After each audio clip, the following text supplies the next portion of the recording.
నేనింత పనికి మాలిన వాణ్ణి, నేనింత అధముణ్ణి, ఇక నేనేం చెయ్యగలను, ఇంత తప్పులు చేసిన వాణ్ణి అని తలుచుకు బాధపడతాడే వాడు వృద్ధిలోకి రాడు. పురుషుడు సుఖదుఖముల యందు సమానంగా ఉండేటటువంటి లక్షణాన్ని ప్రయత్నపూర్వకంగా పొందాలి. అప్పుడే మనసు ఆలోచించడానికి యోగ్యమైన రీతిలో నిలబడుతుంది. శోకం ఆవరిస్తే ఇక మనసుకి ఆలోచించే స్థితి ఉండదు, అది బడలిపోతుంది. బడలిపోతే దాంట్లోంచి ఆలోచన రాదు, ఆలోచన రాకపోతే అనుష్ఠానం పోతుంది. కాబట్టి ఒక పురుషుడికి ఉండవలసిన లక్షణాన్ని నువ్వు కోల్పోయావు. దుఃఖం వచ్చిందని ఇవాళ ఆత్మనింద చేసుకుంటామే. ఒకనాడు దేవేంద్ర పదవికి ఎందుకు ఎదగగలిగావో ఆలోచించు, అది నీ గొప్పేగా. అక్కడ నుంచి పడిపోయావు, పడిపోవడానికి ఏదో తప్పు చేశావు, తప్పే కాదు, నీ గొప్పతనాన్ని కూడా ఆలోచించు. ధర్మరాజాదులు గంధమాదన పర్వతం మీద ఉండగా ఆ సౌగంధిక పుష్పం వచ్చి పడడం, ద్రౌపదీదేవి యొక్క కోరిక మేరకి భీమసేనుడు ఆ పర్వతం మీదకి వెళ్ళి స్వామి హనుమ యొక్క దర్శనాన్ని పొందినటువంటి వాడై తదనంతరం ఆ సౌగంధిక పుష్పకాలని తీసుకొచ్చి ద్రౌపదీదేవికి ఇవ్వడం, ఆ తరువాత జటాసురుడు అనేటటువంటి రాక్షసుడు రావడం, ఆ రాక్షస సంహారాన్ని భీమసేనుడు చెయ్యడం వరకు నిన్నటి రోజు కార్యక్రమంలో పూర్తి చేయడం జరిగింది. ఆ గంధమాదన పర్వతం మీద వాళ్ళు నివసిస్తున్నటువంటి రోజులలో 17వ నాడు వృషపర్వుడు అనబడేటటువంటి ఒక రాజర్షి ఆశ్రమానికి చేరుకున్నారు. అక్కడ 7 రోజులుండి రోమశుడు, రోమశ మహర్షి, ధౌమ్యుడు, కొద్దిమంది విప్రులు కలిసి మాల్యవత్ పర్వతాన్ని చూడ్డానికి వెళ్ళారు. మాల్యవంతము అంటుంటారు. ఆ పర్వతాన్ని చూడ్డానికి వెళ్ళారు. అవన్నీ కూడా దేవతా భూములు, చాలా విశేషమైనటువంటి పర్వతములు. అక్కడికి వెళ్ళడం, అక్కడ ఉండే సరోవరాల్లో నీళ్లు తాగడం, అక్కడ ఉండేటటువంటి కందమూలాల్ని తీసుకోవడం, ఆ మహానుభావుల్ని దర్శనం చెయ్యడం, అవన్నీ కూడా చాలా విశేషమైనటువంటి స్థితి కలిగినటువంటివి.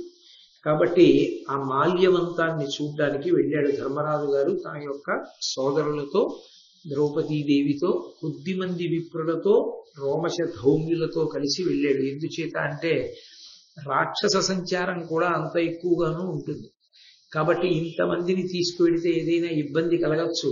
తననే జటాసురుడు భుజం మీద ఎక్కించుకుని పారిపోయే ప్రయత్నం చేశాడన్న ఉద్దేశ్యంతో ఆయన కొద్దిమంది విప్రుల్ని తీసుకుని ఆ మాల్యవంతం అనేటటువంటి ప్రాంతాన్ని, ఆ పర్వతాన్ని చూడడానికి వెళ్ళాడు. విమల స్ఫాటిక హాటక రమణీయ దరీ నిరంతర శ్వేత నాగీంద్రము మాల్యవంతమను ఉత్తమ చరితులు చూచి చెరిగి విపినమునన్. విపినమునన్ అంటే ఆ అరణ్య ప్రాంతంలో ఆ పర్వతాన్ని వాళ్ళందరూ చూశారు. విమల స్ఫాటిక హాటక రమణీయ దరీ నిరంతర శ్వేత నాగేంద్రము. అది ఈ పటిక అంటేనే తెల్లగా ఉంటుంది. ఆ పటిక ఎలా ఉంటుందో అటువంటి రంగులో ఉన్నటువంటి శ్వేతనాగేంద్రము అంటే తెల్లని కొండ. అంత తెల్లటి కొండ, అది శుద్ధమైనటువంటి పటిక ఎలా ఉంటుందో అటువంటి రంగుని కలిగి అనేకమైనటువంటి గుహలతో కూడినటువంటి ఆ మాల్యవంతాన్ని ఉత్తమమైనటువంటి నడవడగలిగినటువంటి పాండవులు చూశారు. అక్కడ వాళ్ళు ఒక చంద్రకాంత శిలలతో చేయబడినటువంటి తల్పం మీద కూర్చుని ఉండగా ద్రౌపదీదేవి ఒక 5 రంగుల పువ్వు ఒకటి వచ్చి అక్కడ పడింది.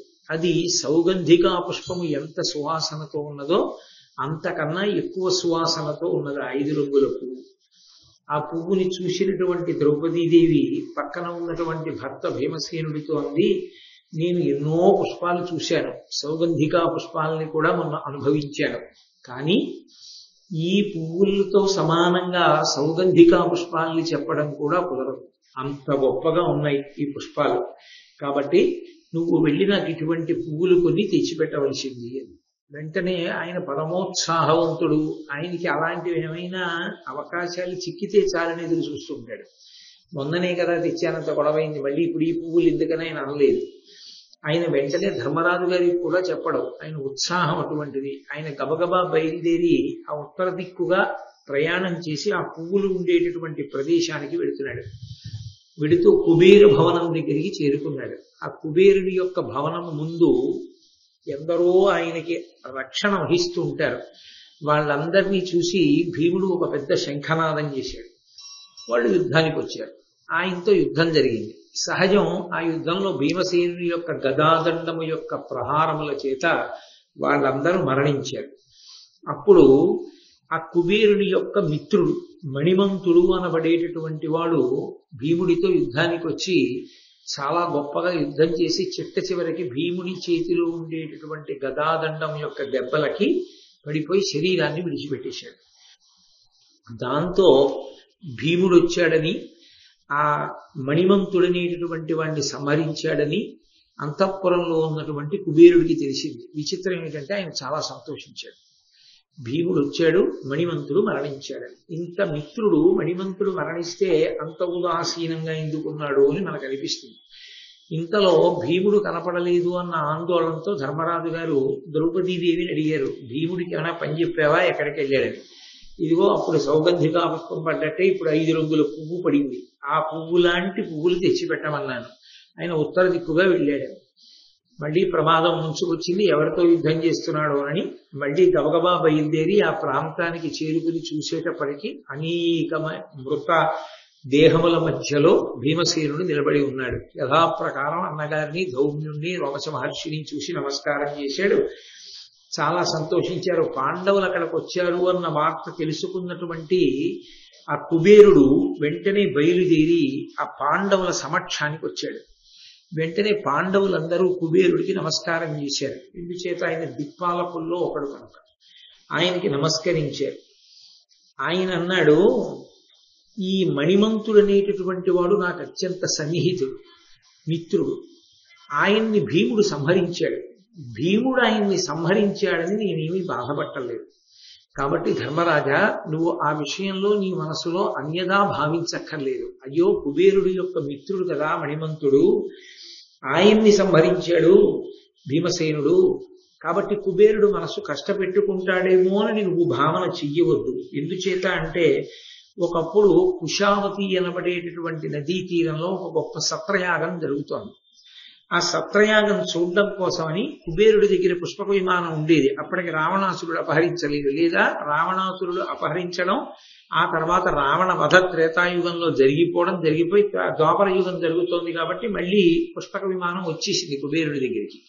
కాబట్టి ఆ పుష్పక విమానం మీద కుబేరుడు, దాంట్లో ఎంతమంది అయినా ఎక్కచ్చు. కాబట్టి అనేక మంది ఆయన పరివారం కలిసి ఆ కుశావతి అనబడేటటువంటి పుణ్యనదీ తీరాన జరిగేటటువంటి సత్రయాగం చూడడం కోసమని వెళుతున్నారు.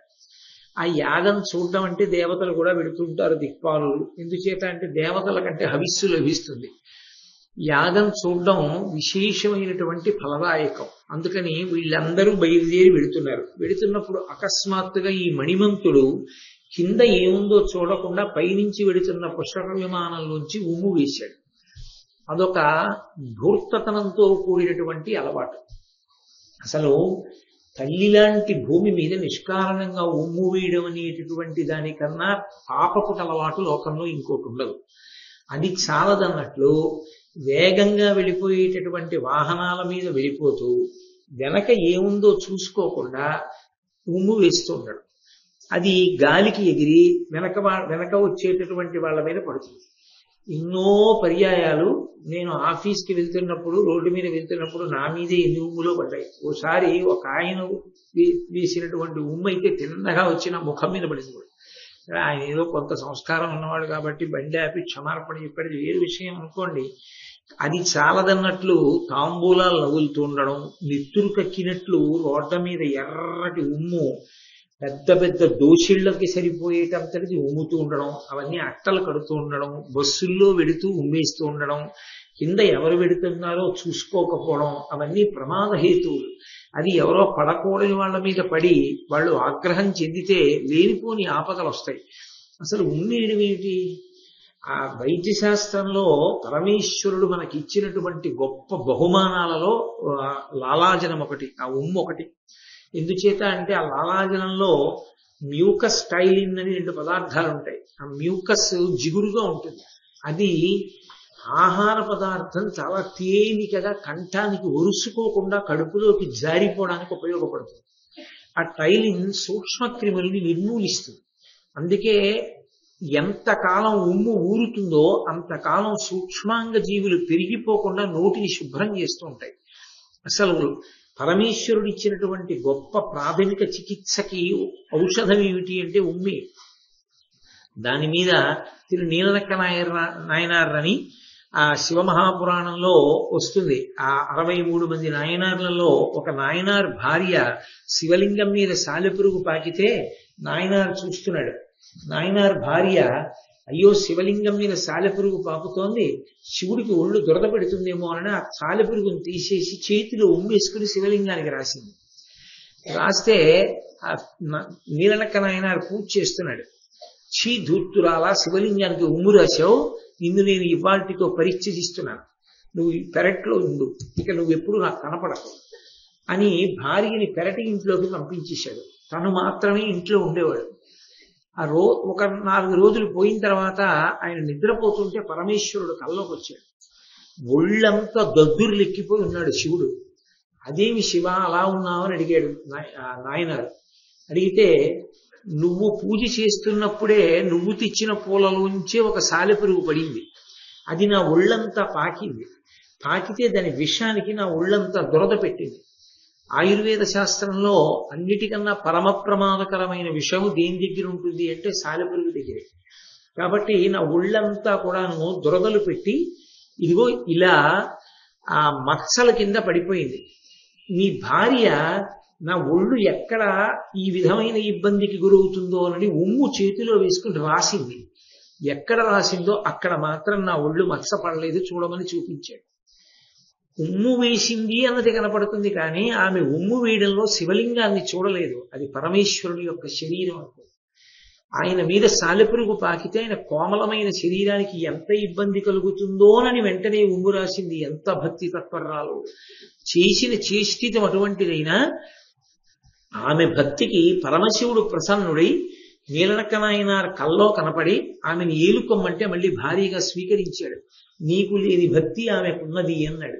కాబట్టి ఎక్కడ పడితే అక్కడ ఉమ్ము వేయడం అనేటటువంటిది అత్యంత ప్రమాదకరమైనటువంటి లక్షణం, హేయమైనటువంటి అలవాటు.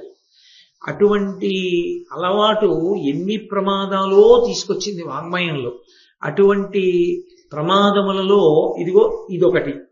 కుబేరుడి యొక్క మిత్రుడైన మణిమంతుడు పుష్పక విమానంలో వెడుతున్నాం కదా మనందరం యక్షులం అనేటటువంటి గర్వంతో కుబేరుడి స్నేహితుణ్ణి, కుబేరుడు అపారమైనటువంటి ఐశ్వర్యమునకు నిధి కాబట్టి నాకేం తక్కువ అనేటటువంటి మదంతో ఆ పైనుంచి ఉమ్ము వేశాడు. అది ప్రారంధవశాత్తు కింద అగస్త్య మహర్షి ఉన్నారు, ఆయన మీద పడింది. వెంటనే అగస్త్య మహర్షి తలెత్తి చూశారు. కొన్ని పాపాలకి సద్య ఫలితాలు ఉంటాయి, అవి ఎక్కువసేపు ఆగవు, ఎప్పుడో అనుభవింపచేద్దామని ఆపరం, ఉత్తర క్షణంలో ఫలితాన్ని ఇచ్చేస్తాయి. అవి పరమ ప్రమాదకరమైనటువంటి పాపాలు. అందుకే అన్నిటికన్నా మనుష్యుడు చాలా జాగ్రత్తగా ఉండవలసింది ఏది అంటే ఎక్కడ పడితే అక్కడ ఉమ్ము వేయకుండా ఉండడమే. కాబట్టి అదిగో అగస్త్య మహర్షి వెంటనే పైకి చూసి అన్నారు, నీవు చూచుచుండ నీ ఇష్టుడి మణిమంతుడిపుడు తనదు మదము పేర్మి నన్ను నరయ కువిసె నా మీద కష్ట దుర్మదుడు పాలియు ఒక్క మనుజు చేత. యక్షుడుననే గర్వంతో నీ స్నేహితుణ్ణి అనేటటువంటి అహంకారంతో ఓ కుబేరా ఈ మణిమంతుడు పుష్పక విమానంలోంచి ఉమ్ము వేశాడు, అది నా మీద పడింది, కాబట్టి ఇతడు ఒక మనుష్యుని చేతిలో మరణించుగాక అని శపించాడు. కాబట్టి ఈ మణిమంతుడు ఒక మనుష్యుడి చేతిలో మరణించాలి, ఎప్పుడో అప్పుడు అది కలుగుతుంది అని నేను చూస్తున్నాను. ఇదిగో ఇవాళ భీమసేనుడి చేతిలో చనిపోయాడు. భీమసేనుడు చంపలేదు, అగస్త్యుడి వాక్కు చంపించేసింది భీమసేనుడి చేత. కాబట్టి దానికి మీరు కర్తలు కారు, మీరు దాని గురించి బెంగపెట్టుకోవలసినటువంటి అవసరం లేదు అని చెప్పి ధర్మరాజు గారి వంక చూసి, ఇవ్వాలంటే మణిమంతుణ్ణి సంహారం చేశాడు, కానీ అన్ని వేళలా సాహసం పనికిరాదు, యుక్తాయుక్త విచక్షణ, కొంచెం ఆలోచించడం అనేటటువంటిది అవసరం అవుతుంది. సావకాశము, సందర్భము, సానుకూలత వీటిని పరిశీలించకుండా పరాక్రమం ఉంది కదా అని ముందుకు వెళ్ళిపోతే ఒక్కొక్కసారి చాలా ప్రమాదాలు వస్తాయి. ఎందుకంటే మనం చూసేది ఒకటవుతుంది, కానీ దానికి ఉండే శక్తి వేరవుతుంది. అప్పుడు లేనిపోని ఉపద్రవాలు వస్తాయి. కుబేరుడు చెప్పిన మాట భవిష్యత్తులో యథార్థమైంది. కాబట్టి నువ్వు భీమసేనుడికి చెప్పవలసింది ధర్మరాజా, ఆయనని ఇంత దూకుడుతనంతో ఉండకుండా మందలించు అని. మీరు ఈ ప్రాంతమునందు ఉన్నంత కాలము కూడా మీకు ఇబ్బంది కలగకుండా మీ భోజనానికి కావలసినటువంటి అన్నం, నీరు తాగడానికి కావలసిన నీళ్లు మా సేవకులు పట్టుకొచ్చి మీకు ఇస్తూ ఉంటారు. దానితో పాటుగా మీకు ఇతపూర్వం ఇంద్రుడు మొదలైనటువంటి వాళ్ళు వరాలు ఇచ్చి మిమ్మల్ని సర్వకాలముల యందు కాపాడుతుంటామని ఎలా మాటిచ్చారో అలాగే నేను మాటిస్తున్నాను. మీరు ధర్మాత్ములు కనుక మిమ్మల్ని ఎప్పుడూ నేను కాపాడుతుంటాను, నా యొక్క రక్షణ మీకు కలుగుతుంది అని అనుగ్రహించాడు. ఇక్కడికి దగ్గరలో ఆష్టిషేణ మహర్షి అనబడేటటువంటి మహర్షి ఉన్నారు. ఆయన ఆశ్రమానికి వెళ్ళి ఆ ఆశ్రమంలో ఉండవలసింది అన్నారు. వెంటనే వీళ్ళందరూ బయలుదేరి ఆ మహర్షి ఆశ్రమానికి వెళ్ళడానికి సిద్ధపడుతున్నారు. అప్పుడు కుబేరుడు ధర్మరాజు గారి వంక చూసి ఒక శుభవార్త చెప్పాడు. మీరు వచ్చారు కాబట్టి నేను మీతో ఒక మంచి మాట చెప్తున్నాను. మానితయశుడు భీమానుజుండు అర్జునుండు అమరుల చేత దివ్యాస్త్ర తతులు వడసి దేవేశ్వరు కడనున్నవాడు అతండు ఉపకారి అయ్యే దేవోత్తమునకు సప్త మేధాధర ప్రాప్త పుణ్యుడు ధర్మమతి భవత్పితృ పితామహుడు ఘనుడు శంతనుడతనిచే సంతర్పితుండయ్యే గురుకొని మీదైన కుశలమడిగే అరుగుదించు నింత అయ్యర్జనుండు మీకభిమతార్థ సిద్ధియగును సిద్ధమని ఎరుంగ చెప్పి అలకాధినాథుండు యక్షగణముతోడ అడిగెనంత. ఈ కుబేరుడు ధర్మరాజు గారితో మాట్లాడుతూ చాలా విశేషమైనటువంటి కీర్తి గణించినటువంటి ఈ భీముని యొక్క తమ్ముడైనటువంటి అర్జునుడు ఆ దేవతలందరి యొక్క అనుగ్రహాన్ని పొంది విశేషమైనటువంటి అస్త్ర సంపదని పొంది ఉన్నాడు. అతను దేవేంద్రుడి దగ్గర ఉన్నాడు. ఆయన దేవతలకి మహోపకారాన్ని చేశాడు. ఈ అస్త్ర సంపదనంతటినీ పుచ్చుకోగానే దేవతలకి ఉపకారం చేశాడు అర్జునుడు. అది ఏమిటి అన్నది ఎదర తెలుస్తుంది. చాలా గొప్ప ఉపకారం చేశాడు. ఆయన 7 అశ్వమేధయాగములు చేసినవాడు, ధర్మమతి, ఎప్పుడూ ధర్మాన్ని ఆలోచించేవాడు, భవత్పితృ పితామహుడు, నీ తండ్రి గారికి తాతగారైనటువంటి వాడు, ఘనుడు, గొప్పవాడు, శంతన మహారాజు గారు ప్రీతి పొందేటట్టుగా ఆయన ప్రవర్తించాడు అర్జునుడు. కాబట్టి శంతన మహారాజు గారు ఎంతో సంతోషించి మీ యొక్క కుశలాన్ని కనుక్కున్నాడు. మీ వంశంలో అంతటి మహానుభావుడు శంతనుడు మిమ్మల్ని కుశలం అడిగాడు అంటే అదే మీకు అంగరక్ష. దాని చేత మీరు పెద్దల యొక్క అనుగ్రహాన్ని పొందారు. దాని వలన మీకు కావలసినటువంటి సిద్ధులన్నీ అనగూడుతాయి. కొద్ది కాలంలోనే అర్జునుడు బయలుదేరి వస్తాడు అని చెప్పి మీరు ఆ మహర్షి ఆశ్రమంలో ఎదురు చూస్తుండండి అని ఆయన అంతర్ధానం అయిపోయాడు, వెళ్ళిపోయాడు. అప్పుడు వీళ్ళు అందరూ కూడా మహర్షి ఆశ్రమానికి వెళ్ళి ఆశ్రమంలో ఉన్నారు. ఉండగా అది వాటి యొక్క గొప్పతనం, ఆ ప్రాంతములు ఆ పర్వతాల యొక్క గొప్పతనం మనం చూడలేకపోయినా కనీసం ధర్మరాజు గారి కళ్ళతో చూసి భారతాన్ని చదువుకుంటే చాలు, వాటి పేర్లు ఉచ్చరించి వాటి పేర్లు వింటే చాలు, మహాపుణ్యం. ఆ ధౌమ్యుడు ఆ ఆశ్రమంలో ఉన్నటువంటి ధర్మరాజు గారికి, మిగిలినటువంటి సోదరులకి, ద్రౌపదీదేవికి, విప్రులకి ఒక రోజున మేరు పర్వతాన్ని చూపించాడు. అది బంగారు పర్వతం. ఆ ఆశ్రమానికి ఎదురుగుండానే ఉంది. చూపించి చెప్తున్నాడు, కనకగిరిం ప్రదక్షిణముగా శశిభాస్కర తారకాగణం వనవరతంబు ద్రిమ్మరు మహాముని సప్త కమండలంబుతో ననఘా తదీయ తుంగ శిఖరాగ్రమునందు పయోరుహానన త్రినయన విష్ణులుండుదురు దేవగణంబులు కొల్చుచుండగన్. ఓ ధర్మరాజా, అదే మేరు పర్వతం. అది కనకగిరి, బంగారు కొండ. ఆ బంగారు కొండకి ప్రదక్షిణంగా శశి భాస్కర తారకాగణం వనవరతంబు ద్రిమ్మరు. చంద్రుడు, సూర్యుడు, నక్షత్రములు ఆ బంగారు పర్వతానికి ప్రదక్షిణం చేస్తుంటాయి. ఎప్పుడు వాళ్ళు ప్రదక్షిణం చేసినప్పుడు వాళ్లతో పాటుగా సప్తర్షులు కూడా ప్రదక్షిణం చేస్తూ ఉంటారు. చూడు అనగా, ఓ పాపము లేనివాడా, తదీయ తుంగ శిఖరాగ్రమునందు పయోరుహాసన, ఆ కొండ శిఖరము మీదనే పయోరుహాసనుడు ఉంటాడు. పయోరుహాసనుడు అంటే పద్మము ఆసనముగా కలిగినటువంటి వాడు. చతుర్ముఖ బ్రహ్మగారు, త్రినయన, 3 కన్నులున్నటువంటి పరమేశ్వరుడు, విష్ణువు, శ్రీ మహావిష్ణువు ఆ మేరు పర్వతం మీదే ఉంటారు. కాబట్టి విష్ణులుండుదురు దేవగణంబులు కొలుచుచుండగన్, దేవతాగణాలన్నీ సేవిస్తుండగా ఈ సృష్టికర్త, స్థితికర్త, ప్రళయకర్త అయినటువంటి బ్రహ్మ విష్ణు మహేశ్వరులు ముగ్గురు కూడా ఆ మేరు పర్వత శిఖరం మీద కొలువు తీరి ఉంటారు. అదిగో ఆ మేరు పర్వతాన్ని చూడు అని ఆశ్రమంలోంచి చూపించాడు. పాండవులు అక్కడ ఎదురు చూస్తూ ఉండగా ఒక రోజున దేవేంద్రుడు తన రథంలో బయలుదేరి అక్కడికి వచ్చాడు. దేవేంద్రుడి రథం రావడం అంటే మాటలు కాదు. శ్రీరామాయణంలో కూడా ఆ దేవేంద్రుడి యొక్క రథం అగస్త్యాశ్రమానికి వచ్చినప్పుడు వర్ణిస్తారు. బోరన సురదుంధుబులు నినాదంబులు కిన్నర గంధర్వ గీతరవములెసగా సహస్ర సూర్యేందు మండలములవోలే విమానముల్ పొలిచివిలుగా పాండవాలోకన పరుడై సహస్రాక్షుడమర గణంబుతో మహాద్రికీతించే ప్రీతి అయ్యింద్రుడకందరూ అంత అభ్యుద్గతులైరి పాండవాగ్రజుండు తాను అనుజులు ఇంద్రు పాదాంబుజముల కెరిగి అధిక భక్తి శాస్త్ర దృష్ట వివిధ సత్కార విభుల పూజించే అమర ఖచర సిద్ధ పూజ్యు. ఆ దేవేంద్రుడు తన రథంలో బయలుదేరి వచ్చాడు. చిత్రం ఏంటంటే ఈ దేవేంద్రుడు రావడానికి ముందరే, ఒక రోజు ముందరే అర్జునుడు కూడా పాండవుల యొక్క సన్నిధానాన్ని చేరుకున్నాడు. పరమ సంతోషంతో ధర్మరాజు గారు ఆహ్వానం పలికాడు. అర్జునుడు ధర్మరాజు గారికి భీమసేనుడికి నమస్కారం చేశాడు. నకుల సహదేవుల యొక్క నమస్కారాలు అందుకున్నాడు. ద్రౌపదీదేవిని కుశలం అడిగాడు. బ్రాహ్మణులందరికీ నమస్కరించాడు. తను ఎంత అస్త్ర సంపదని పొందాడో దాని వలన తాను ఇవాళ ఎంత దుర్నిరీక్షుడయ్యాడో ధర్మరాజు గారికి చెప్పాడు. చాలా సంతోషాన్ని ధర్మరాజు గారు పొందారు. ధర్మరాజు గారు సంతోషాన్ని పొంది అర్జునుడు వచ్చి కొద్ది సమయం కాకముందే దేవేంద్రుడు రథంలో బయలుదేరి వచ్చాడు.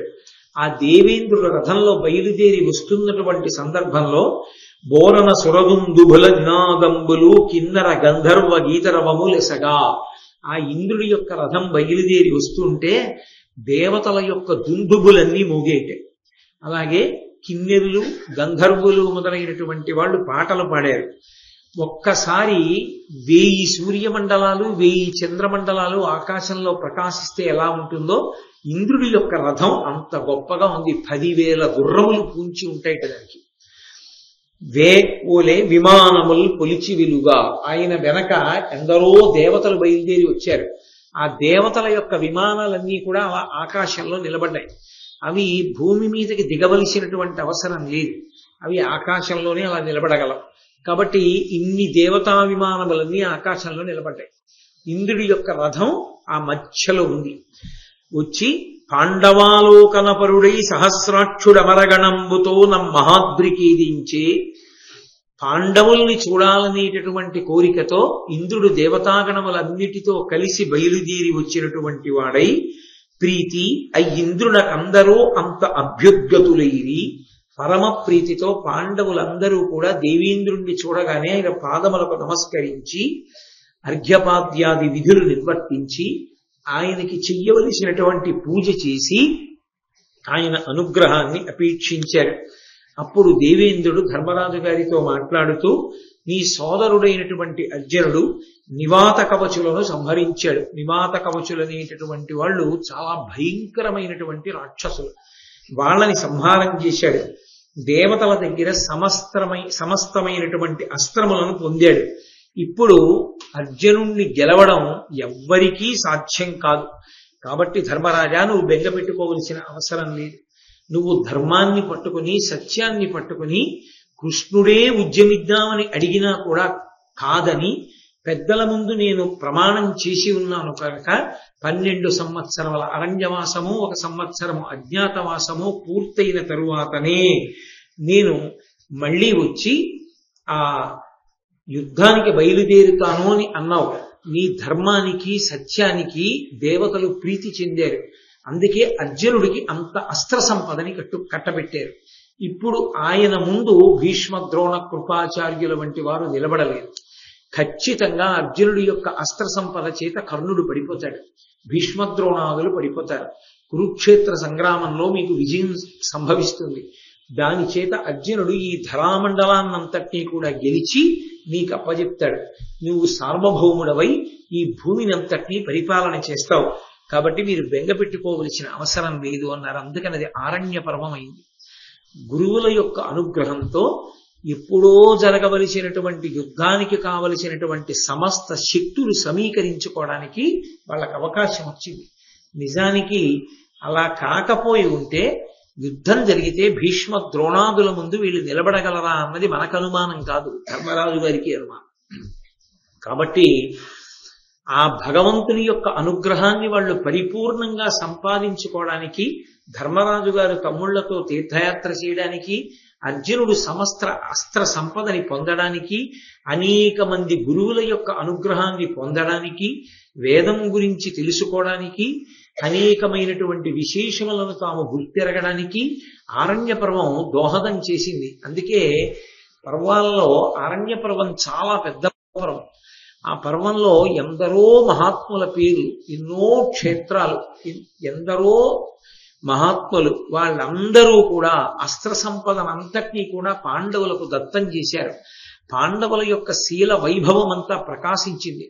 పరమధర్మాత్ములై వాళ్ళకి కాలం కలిసి రాకపోయినా కాలం కలిసి వచ్చేంత వరకు ఓర్పుతో ఎదురు చూశారు. అదే వారికి చిట్ట చివర శ్రీరామ రక్ష అయింది. కాబట్టి నీకేమీ బెంగలేదయా అని చెప్పారు.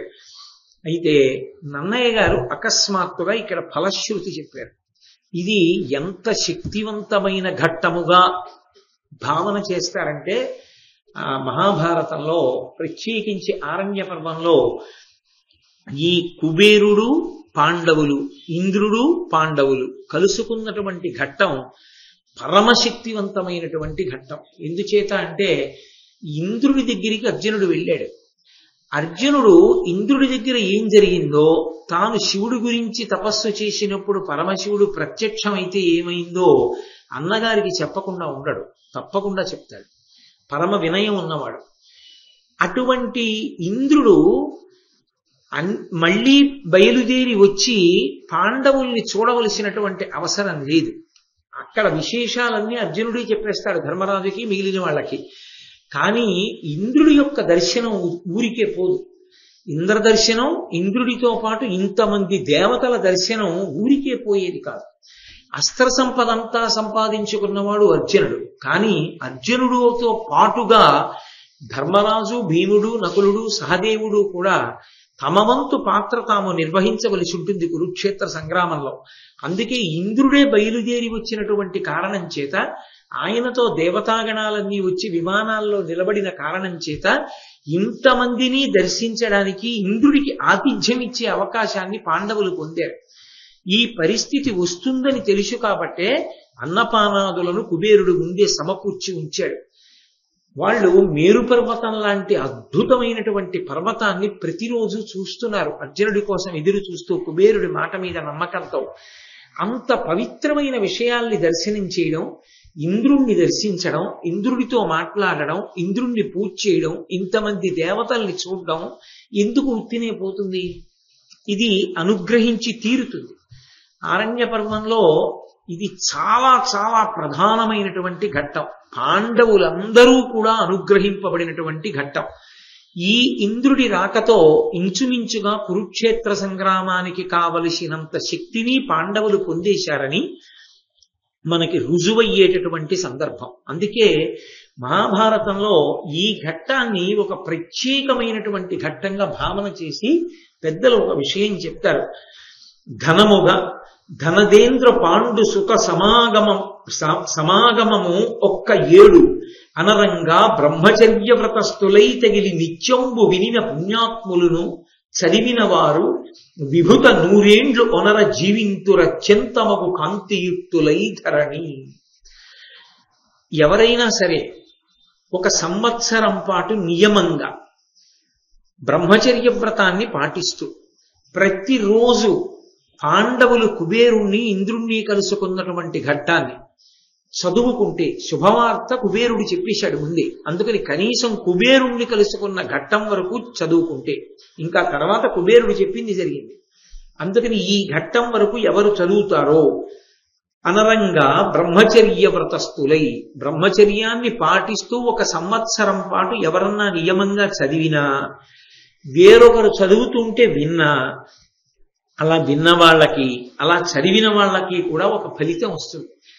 తగిలి నిత్యంబు వినిన పుణ్యాత్ములను చదివిన వారు విభుత 100 ఏండ్లు వనర జీవింతురు. వాళ్ళు 100 సంవత్సరములు జీవిస్తారు. అత్యంతముకు కాంతియుక్తులై ధరణి. జీవించడం అంటే ఏదో అనారోగ్యం పడిపోయి మంచాలు ఉండిపోయి ఉండడం కూడా బతకడమే కాదు. కాంతియుక్తులై వాళ్ళు 100 సంవత్సరముల పాటు అనేకమైన పుణ్యకార్యములను చెయ్యడానికి, ధర్మాన్ని అనుష్ఠించడానికి కావలసినటువంటి తేజస్సుతో కూడుకున్న వారై ఈ ధరణీ మండలం మీద చక్కగా వాళ్ళు జీవించగలుగుతారు. మహాభారతంలో ఈ ఘట్టాన్ని విన్నా చదివినా అంత శక్తివంతం. 365 రోజులు ఏమో కానీ కనీసం ఒక్కరోజైనా మహాభారత ప్రవచనాంతర్గతంగా ఘట్టాలు వినడానికి అంత విశేషమైనటువంటి ప్రశస్తి ఉంది. కాబట్టి ఆ అర్జునుడు ధర్మరాజు గారితో చెప్తున్నాడు, అన్నయ్య, నాకు ఇంద్రుడు ఇవ్వవలసినటువంటి అస్త్రాలన్నీ ఇప్పించాడు దేవతల చేత. పరమశివుడు నన్ను అనుగ్రహించి పాశుపతాస్త్రాన్ని ఇచ్చాడు. పరమశివుడితో మల్లయుద్ధం చేయడం వల్ల నేను ఆయన శరీరాన్ని తాకగలిగాను. ఇంతమంది దేవతల యొక్క అనుగ్రహాన్ని పొందిన తరువాత ఒకరోజు దేవేంద్రుడు నన్ను పిలిచి స్వయంగా ఆయనే మణులతో కూడినటువంటి ఒక కిరీటాన్ని నా తల మీద అలంకారం చేశాడు. గాంధీవాన్ని సిద్ధం చేసి నా చేతికి ఇచ్చాడు. ఆయన వేసుకునేటటువంటి భూషణాలన్నీ తీసి నాకు అలంకారం చేశాడు. అలంకారం చేసి దేవతలని ఇబ్బంది పెడుతున్నటువంటి వాళ్ళు దాదాపుగా 3 కోట్ల మంది ఉన్నారు. నివాత కవచులు అనబడేటటువంటి రాక్షసులు. వాళ్ళని సంహరించడం దేవతలకి చేత కాదు. వాళ్ళు దేవతలు సంహారం చెయ్యలేరు వాళ్ళని. 3 కోట్ల మందిని ఇంత అస్త్ర సంపద ఉంది కాబట్టి నువ్వు ఒక్కడివే యుద్ధం చేసి ఓడించాలి అర్జున.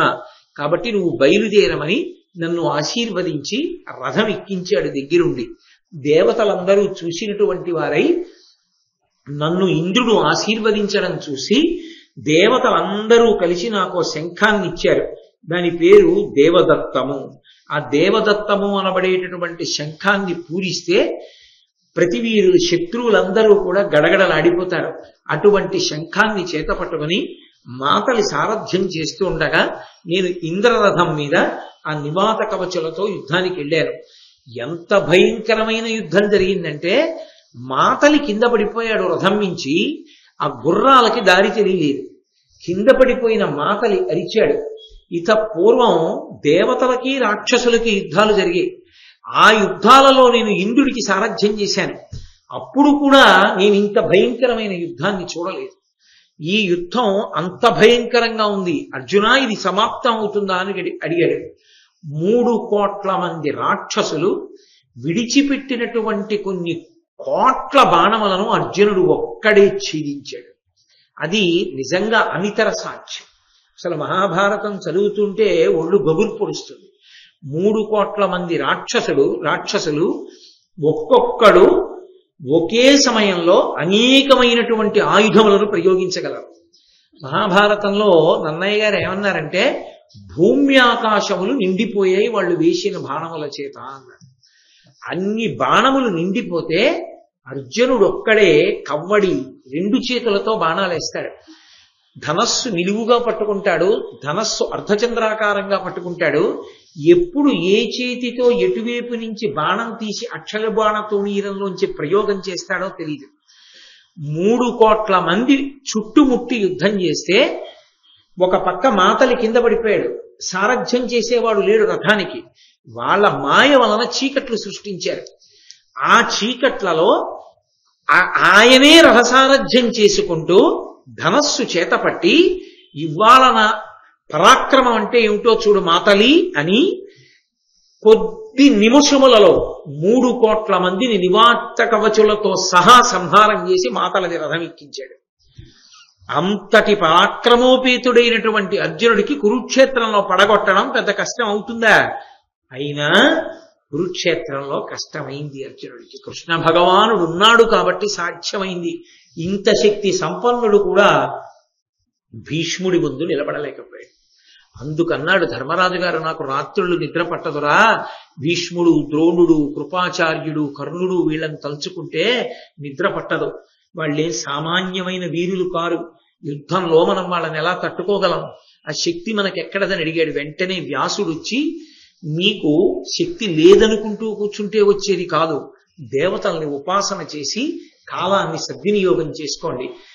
ఈ అరణ్యవాస కాలం నిష్ప్రయోజనంగా గడిచిపోకుండా భగవంతుని యొక్క అనుగ్రహాన్ని పరిపూర్ణంగా మీరు పరిపుష్టం చేసుకుని దాని వలన అస్త్రములను సంపాదించి కురుక్షేత్ర సంగ్రామంలో మీ సామ్రాజ్యాన్ని మీరు పొందడానికి కావలసినటువంటి స్థితిని పొందండి అని చెప్పిన కారణం చేత అర్జునుడు ఇంత అస్త్ర సంపదని పొందినటువంటి వాడు, 3 కోట్ల మంది నివాతకవచుల్ని సంహరించినటువంటి వాడు, మహాభారతంలో భీష్మాచార్యుల వారు వేసినటువంటి బాణాలకి శ్రీకృష్ణ పరమాత్మని కొట్టేసి అర్జునుణ్ణి కొడుతుంటే పూచిన మోది వృక్షంలో రక్తం కారిపోతుంటే భీష్మాచార్యుల వారిని నిగ్రహించలేక నిలబడిపోతే కృష్ణుడు రథంలోంచి దూకేశాడంటే భీష్ముని యొక్క శక్తి ఎటువంటిదో ఆలోచించవచ్చు.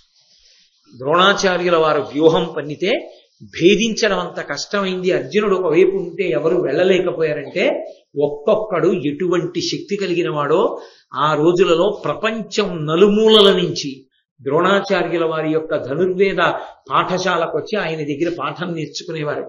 అంతటి మహానుభావుడు, ధనుర్వేదమనందు అంతటి నిష్ణాతుడు, గురువు. వాళ్లే ఎదురుగుండా వచ్చి యుద్ధం చేస్తే మనం ఎక్కడ యుద్ధం చేయగలం రా అని ధర్మరాజు గారు బెంగ పెట్టుకోవడం ఎంత సమంజసమైందో, ఎంత అర్థ విహితమైనటువంటిదో మనకు అర్థమవుతుంది. కాబట్టి ఆ మాటలిని అడిగాడు అర్జునుడు. ఈ 3 కోట్ల మంది రాక్షసులు ఇంత శక్తివంతులై ఉన్నారే, వీళ్ళని ఇంతకాలం దేవతలు ఎందుకు ఉపేక్షించారు? వాళ్ళిచ్చిన అస్త్ర సంపదతోనేగా నేను వీళ్ళని పడగొట్టాను, వాళ్ళందరూ కలిసి వచ్చి వీళ్ళని ఎందుకు సంహరించలేదని అడిగాడు. అడిగితే అప్పుడు మాతలి అర్జునుడికి చెప్పాడు రహస్యాన్ని. అసురుల వలన భయంబైన అప్పుడు వేల్పులకు సేమంబుగా బలవిరోధి ఈ ప్రోలు జలధిలో ఇమ్ముగ నిర్మించే ధనుజులు పదపడి వనజగర్భు వలన తపోవీర్యవంతులై ఇందుండ అమరుల చేత కయ్యమున అజితులయ్యుండబడసిన అమరేంద్రుడిరిగి తద్విజయార్థముగా పంచె విజయ నిన్ను అమరులకు అసాధ్యులైనట్టి వీరల నీవు యోర్చి తనుచు నిమ్మితోడ నన్ను సంస్తుతించి నరనాథ మాతలి కడగి అప్పుడు రథము క్రమ్మరించే అని చెప్పాడు. ఆ మాతలి చెప్తూ, ఇది ఈ సముద్రం దగ్గర, సముద్రం లోపలికి వచ్చేటట్టుగా ఇంత గొప్ప పట్టణాన్ని దేవేంద్రుడు నిర్మాణం చేశాడు. ఎందుకు నిర్మాణం చేశాడు అంటే, ఎప్పుడైనా రాక్షసులు దండెత్తి వస్తూ ఉంటారు అకస్మాత్తుగా, ఒక్కొక్కసారి దేవలోకాన్ని విడిచిపెట్టవలసి ఉంటుంది. అప్పుడు ఒక రహస్య స్థావరం ఒకటి ఉంటుందని ఇంత గొప్ప పట్టణాన్ని నిర్మాణం చేశాడు. దేవేంద్రుడే నిర్మాణం చేశాడు దేవతల కోసం. కానీ అప్పటికే దేవతల చేత ఓడిపోయినటువంటి రాక్షసులు చతుర్ముఖ బ్రహ్మగారి గురించి తపస్సు చేశారు. తపస్సుకి వశులవుతారు దేవతలు. కాబట్టి స్వామి హనుమ చెప్పారు కదా, స్తోత్రానికి, యజ్ఞానికి, యాగానికి, ప్రార్థనకి, సూక్తానికి వాళ్ళు వశులవుతారు. కాబట్టి బ్రహ్మగారు ప్రత్యక్షమై ఏం కావాలన్నాడు. దేవేంద్రుడు దేవతల కోసం దేన్ని నిర్మించాడో అది మాకు ఆవాసం కావాలి. దేవతలందరూ కలిసి వచ్చినా మమ్మల్ని నిర్జించడానికి కావలసిన శక్తి వాళ్లకు ఉండకుండా ఉండాలి. ఈ 2 వరాలు ఇమ్మన్నాడు. తథాస్తు అన్నాడు. వెంటనే వీళ్ళు ఖాళీ చేసేసారు. ఇంకెందుకు, బ్రహ్మగారు వరం ఇచ్చారుగా, అందుకని వాళ్ళు వచ్చి ఇందులో కాపురం ఉంటున్నారు. వాళ్ళని దేవతలు ఏమీ చేయలేరు. 33 కోట్ల మంది దేవతలు బయలుదేరి వచ్చినా ఈ 3 కోట్ల మందిని నిర్జించడం సాధ్యం కాదు. అందుకే తమాస్త్ర సంపదనంతటినీ నీకిచ్చి నీకు తర్వాత ఉపయోగపడుతుంది. ముందు వాళ్ళ రక్షణ వాళ్ళు చూసుకున్నారు. అర్జున, నిన్ను పంపించాడు యుద్ధానికి. ఇప్పుడు దేవతలందరి దగ్గర ఉండే శక్తులన్నీ నీ ఒక్కడి దగ్గరే ఉన్నాయి. అందుకే ఇంత భయంకరమైనటువంటి సంగ్రామంలో నివాత కవచులను నీవు సంహరించగలిగావని, ఇది చాలా అద్భుతమైనటువంటి సాధితము అని ఆ మాతలు చెప్పి తిరిగి బయలుదేరి వాళ్ళు అమరావతి వైపుకు వెళ్ళిపోతున్నారు. అక్కడ ఒక బంగారు పురం ఒకటి కనపడింది. ఆ బంగారు పురం వంక చూశారు. చూసి అర్జునుడు అన్నాడు మాతలితోటి, చాలా ఆశ్చర్యకరంగా ఉంది, ఇక్కడ ఈ బంగారుపురం ఎలా వచ్చింది, దీని యొక్క విశేషం ఏమిటో నాకు చెప్పవలసింది అని అడిగాడు. అక్కడ ఏదో యుద్ధం చేద్దామని అర్జునుడు అనుకోలేదు, ఏమిటి బంగారుపురం అని అడిగాడు. దానితో పాటుగా అక్కడ ఒక ఆశ్రమం కూడా ఉంది. రెండూ పరస్పర విరుద్ధాలు, బంగారుపురము ఆశ్రమము. అడిగితే ఆయన అన్నాడు, కనకమయమైన ఈ ప్రోలున తమ సుతులు అహవంబులో అమరులచే తను వజ్జులు కాకుండను వనజజుచే బడసి అసుర వనితలు వనముల్. ఏమీ లేదయా, పూర్వకాలంలో పులోమ కాలక అనబడేటటువంటి ఇద్దరు రాక్షస స్త్రీలు ఉండేవారు. వాళ్ళిద్దరికి ఇద్దరు కుమారులు పుట్టారు. ఆ ఇద్దరు కుమారుల్ని వీళ్ళిద్దరి పేరు మీదే పిలుస్తారు, పౌలోములు కాలకులు అని. కాబట్టి ఆ తల్లులకు బిడ్డలైనటువంటి రాక్షసులు ఎక్కడ చనిపోతారోనన్న బెంగతో, దుందుడుకు స్వభావంతో దేవతల మీదకి యుద్ధానికి పెడతారు కదా అస్తమానం, అందుకని వాళ్ళు ఎక్కడ మరణిస్తారోనని ఈ బంగారుపురాన్ని నిర్మాణం చేసి ఆ రాక్షస స్త్రీలిద్దరూ బ్రహ్మగారి గురించి తపస్సు చేశారు. ఆ తపస్సు చేస్తే వనజజు, వనమునందు జ అంటే పుట్టిన తామర పువ్వు, అందులోంచి పుట్టినవాడు బ్రహ్మగారు. ఆ బ్రహ్మగారి గురించి తపస్సు చేస్తే బ్రహ్మగారు ప్రత్యక్షమై ఏం కావాలని అడిగాడు.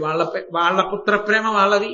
వాళ్ళన్నారు, ఈ పట్టణంలో మా పిల్లలు ఎంతకాలం ఉంటారో అంతకాలం మా పిల్లల్ని దేవతలకి చెనకేటటువంటి శక్తి లేకుండుగాక అన్నాడు. తథాస్తు. కాబట్టి ఆ నివాత కవచులు ఎలా దేవతల చేత సంహరింపబడరో వీళ్ళు కూడా దేవతల చేత సంహరింపబడరు. వాళ్ళు 3 కోట్ల మంది, వీళ్ళు 60,000 మంది ఈ బంగారుపురంలో ఉంటారు. ఆ 3 కోట్ల మంది కన్నా కూడా దుర్నిరీక్షులు వీళ్ళు, సంఖ్యలో తక్కువ గాని వీళ్ళ యుద్ధం అంత భయంకరంగా ఉంటుంది. వెంటనే అర్జునుడు శంఖనాదం చేసి అల్లెత్రాడు మోగించాడు. ఎలాగో వచ్చాంగా వదిలిపెట్టేయడం ఎందుకు, దేవతలకి విరోధులేగా, వీళ్ళని కూడా సంహరించి వెళ్ళిపోతాను. కాబట్టి ఏదో బజార్లోకి వచ్చాం కదా, ఇంకో పని కూడా చక్కబెట్టి వెళ్ళిపోదాం అన్నట్టు. కాబట్టి దేవతా విరోధులను సంహరించడానికి ఆయన ఉద్యుక్తుడయ్యాడు. ఆ ఉద్యుక్తుడైనటువంటి సమయంలో వీళ్ళందరూ వచ్చి భయంకరమైనటువంటి యుద్ధానికి అర్జునుడి మీద పడ్డారు. అది ఎంత భయంకరమైనటువంటి సంగ్రామం అంటే, అప్పటి వరకు తాను ప్రయోగించినటువంటి పాశుపతాస్త్రాన్ని ప్రయోగించవలసి వచ్చింది అర్జునుడు. బురగ ఫణాగ్రరత్న కిరణోల్ల సదగ్రభుజున్ వృషాంకు శంకరు శశిఖండ మండిత శిఖండు శివున్ హృదయాంబుజమునందు ఇరముగ నిలిపి పాశుపత దివ్య శరం బరివోసి ఏసితిన్ సురరిపుకోటి మీద సురసూతుడు మాతలి చూచి మెచ్చగన్. ఆ దేవతల యొక్క నాయకుడైనటువంటి ఇంద్రుని యొక్క సారథి అయినటువంటి మాతలి మెచ్చుకునేటట్టుగా నేను పాశుపతాస్త్రాన్ని వేశాను. ఆ పాశుపతాస్త్రాన్ని వేసినప్పుడు మనసులో శంకరుణ్ణి నిలబెట్టుకుని ఆ మంత్రాన్ని ధ్యానం చేశాను. ఎటువంటి శంకరుణ్ణి? ఉరగ ఫణగ్ర రత్న కిరణోల్ల సదుగ్రభుజున్. ఆ పావులు ఆయన కంఠం మీద ఇలా ఆడుకుంటుంటాయి. ఆడుకుంటున్నప్పుడు ఇక్కడికి వచ్చి పడగలు విప్పుతాయి. పడగలు విప్పితే అవే మామూలు సర్పాలు కావు, వాసుకి లాంటి సర్పాలు.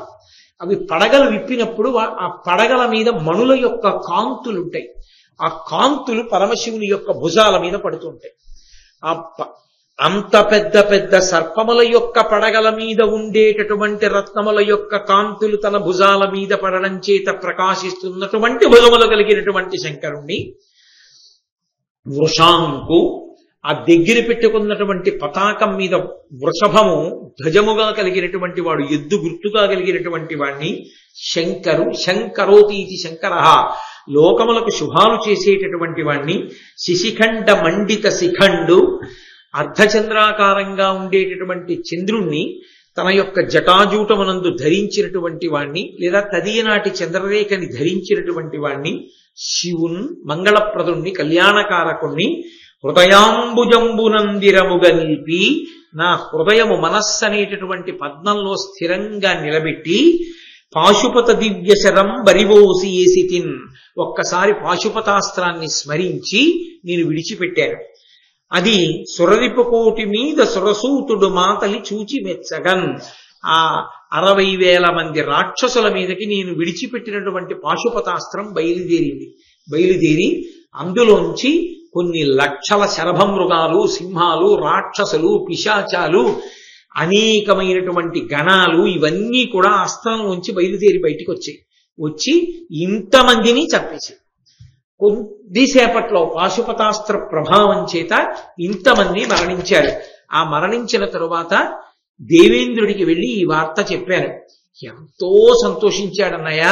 ఆ విధంగా దేవతలు నాకిచ్చినటువంటి అస్త్రాల వలన దేవతలకే మహోపకారం చేశారు అని. చిన్నపిల్లలు చూడండి, ఏదైనా ఏ పాఠశాలలోనో వాళ్ళకి బహుమతిగా ఓ పుస్తకాన్నో కళాన్నో ఇస్తే, ఒరే చూపిద్దు కానీ లేరా కాసేపు వస్తాను కొంచెం పని మీద ఉన్నాను అన్నా కూడా తొందరలో తండ్రి కార్యాలయానికి వెళ్ళిపోతున్నా, నాన్నగారండి ఒక్కసారి చూసి వెళ్ళిపోండి అని గబగబా జేబులోంచి తీసా పెన్ ఇలా చూపించినట్లు అర్జునుడు సంతోషంతో ధర్మరాజు గారు ఏదిరా అస్త్రాలు అని అడిగాడు. అన్నయ్య నీకొక్కసారి చూపిస్తాను చూడన్నయ్య అని దేవతలు ఇచ్చిన అస్త్రాలు ఒక్కొక్కటి మనసులో స్మరించడం, వాటి యొక్క ప్రయోగంతో ఒక్కసారి వాటిని ప్రయోగించి చూపిస్తున్నాడు. చూపిస్తుంటే ఒక ఆశ్చర్యం జరిగింది. ఒక్కసారి భూమి అంతా కంపించిపోయి గిర్ర తిరగడం మొదలుపెట్టింది. సముద్రాలన్నీ ఘూర్నిల్లిపోయి పైకి లేస్తున్నాయి తరంగాలతోటి. దిగ్గజాలు గర్వం ఉడిగిపోయి నీరసపడిపోయి తలలు ఉంచేసి, సూర్యుని యొక్క కాంతి అంతా మాసిపోయింది అకస్మాత్తుగా.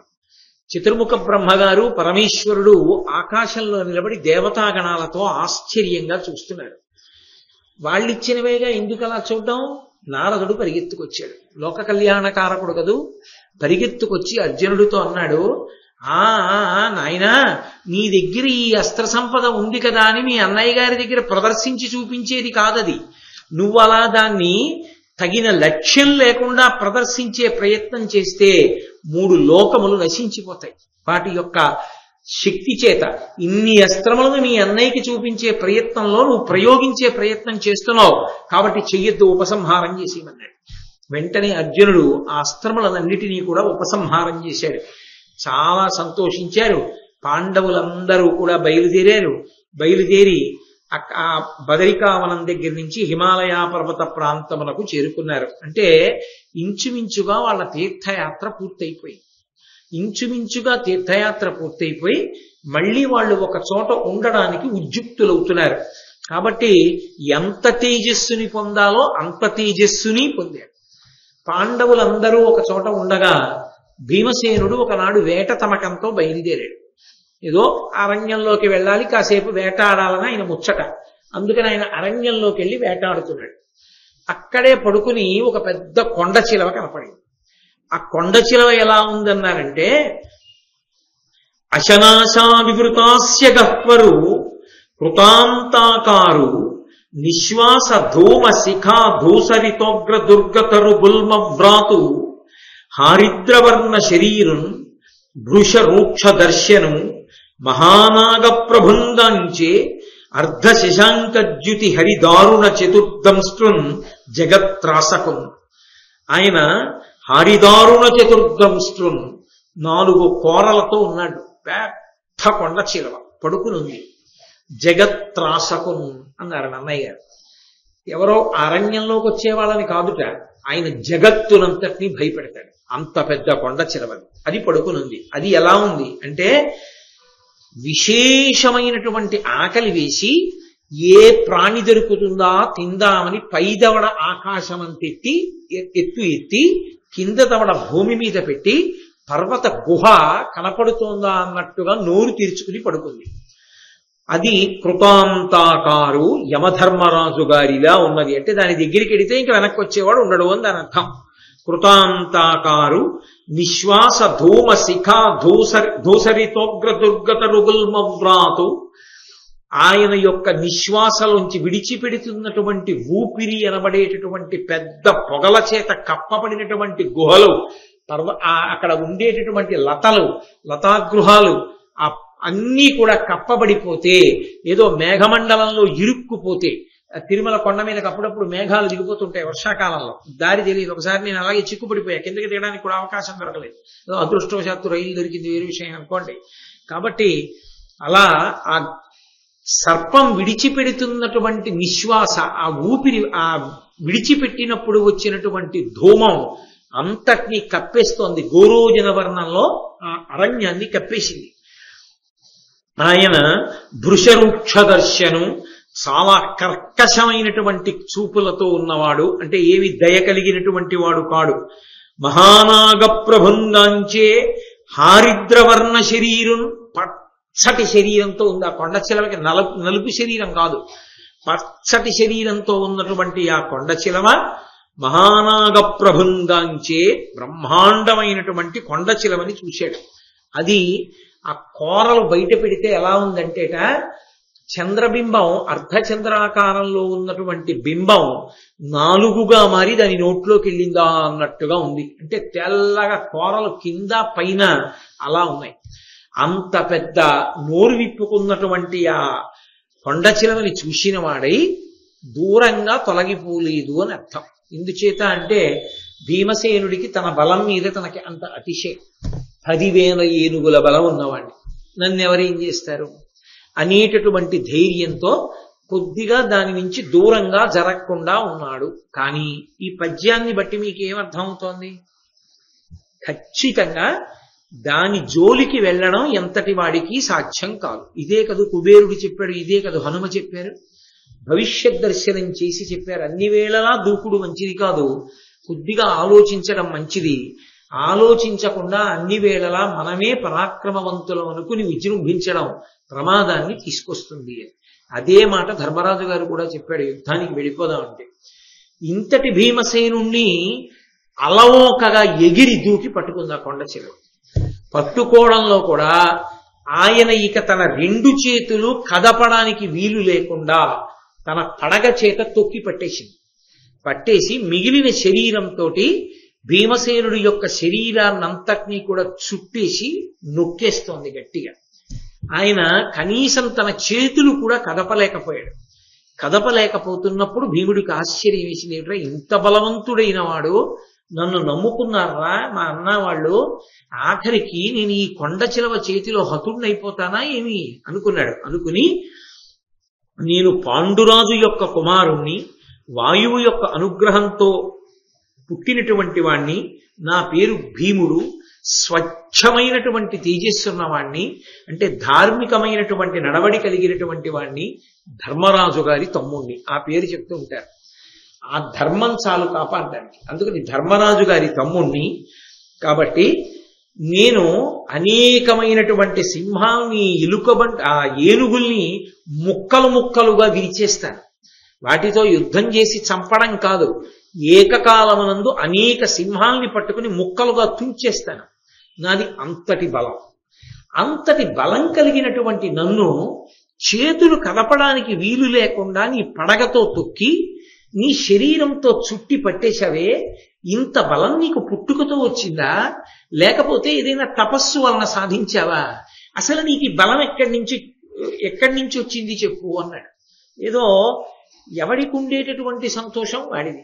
భీమసేనుడికి ఎప్పుడు ఆ బలం మీద ఉండేటటువంటి సంతోషం అటువంటిది. అప్పుడు కూడా ఆయన దాని గురించే అడుగుతాడు. అయ్యా పక్కన ఇల్లు కాలిపోతోందండి అంటే, మన ఇల్లు అయితే ఖాళీ చేసేద్దామనడం మానేసి, ఏది దాన్ని ఇంగ్లీష్లో చెప్పు అన్న ఇంగ్లీష్ మాస్టర్ ఎలా ఉంటారో అలా భీమసేనుడు అప్పుడు కూడా బలాన్నే పరీక్ష చేస్తాడు.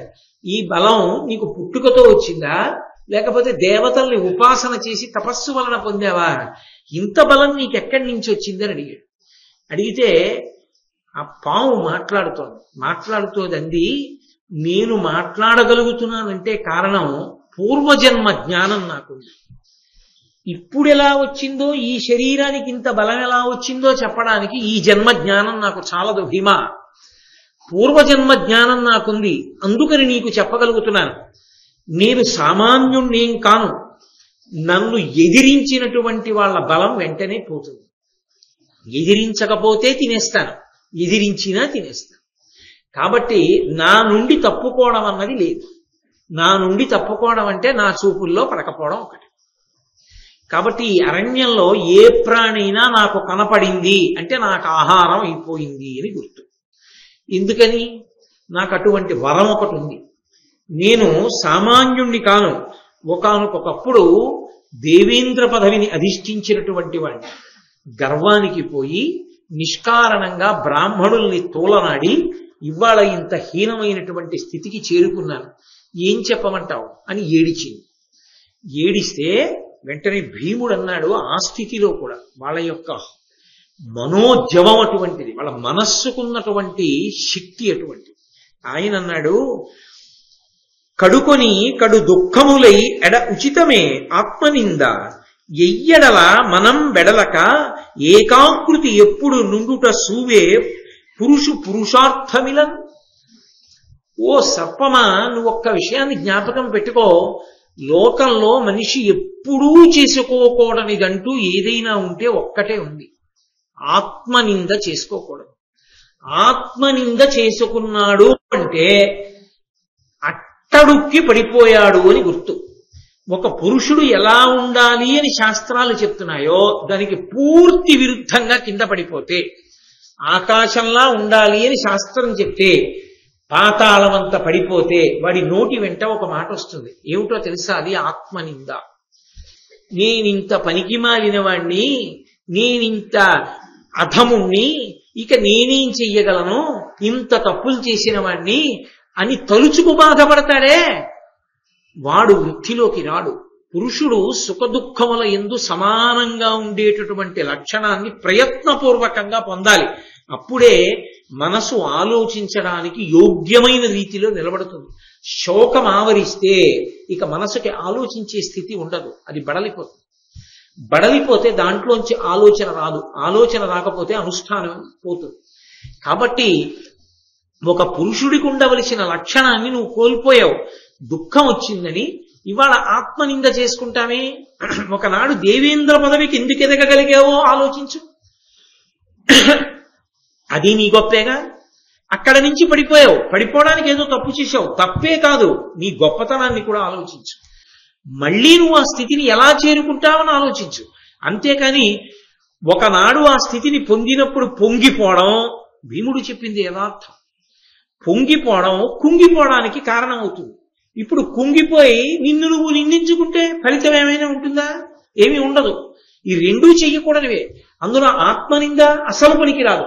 కాబట్టి నువ్వు దాన్ని వెంటనే విడిచిపెట్టు అన్నాడు భీముడు. అని అంటుంటే వాళ్ళిద్దరి మధ్య మాటలు జరుగుతున్నాయి. ఈ జరుగుతున్నటువంటి సమయంలో ధర్మరాజు గారి ధర్మం అటువంటిది, మహానుభావుని ఎప్పుడు అలా రక్షిస్తూ ఉంటుంది. ధర్మరాజు గారి దగ్గరగా వచ్చి నక్క అరిచింది. అరే, అకస్మాత్తుగా నక్క వచ్చి అరిచిందే, ఏదో కీడు జరుగుతోంది, ఎక్కడో ఏదో పెద్ద ప్రమాదం వచ్చింది అనుకున్నాడు. వెంటనే కుడి భుజం అదిరింది.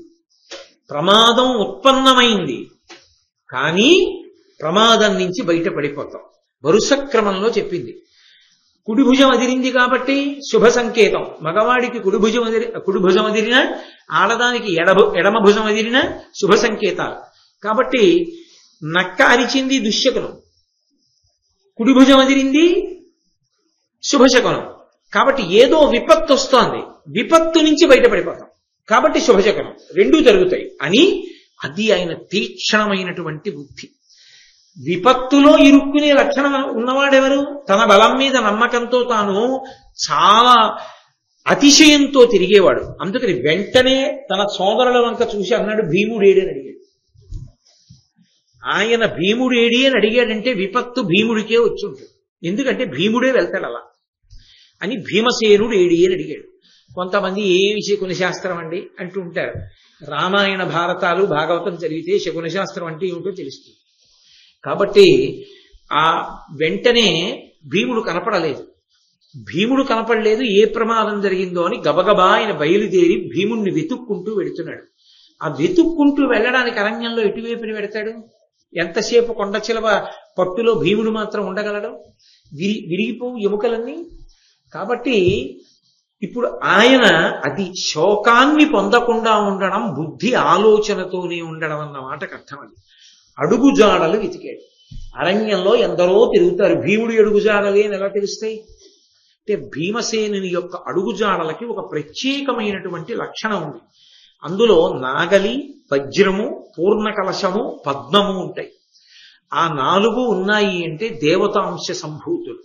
ఆయన లోకములకు మంగళం చేస్తాడు. అందుకే మనం వెంకటేశ్వర సుప్రభాతం చదివినప్పుడు కూడా రేఖామజద్ధశ సుధా కలశాత పత్ర వజ్రాంకుశాంబురుహ కల్ప కశంక చక్రై భవ్యైరలంకృతతలౌ పరతత్వ చిహ్నై శ్రీ వెంకటేశ చరణౌ శరణం ప్రపద్యే అంటాం. ఆ దివ్యమైనటువంటి చిహ్నములు ఉన్నటువంటి వాళ్ళు మహాత్ములు, కారణజన్ములు. అందుకని ఆ ఇసుకలో ముద్రలు ఎక్కడున్నాయో చూసుకుంటూ ఆ పాదములు ఎటు వెళ్ళాయో అటు వెళ్ళాడు. వెడితే కొండ చిలవ చేత చుట్టబడినటువంటి భీముడు కనబడ్డాడు. కనీసం తల ఇలా ఎత్తే అవకాశం కూడా లేదు, అలా నొక్కేశాడు ఆ కొండ చిలవ.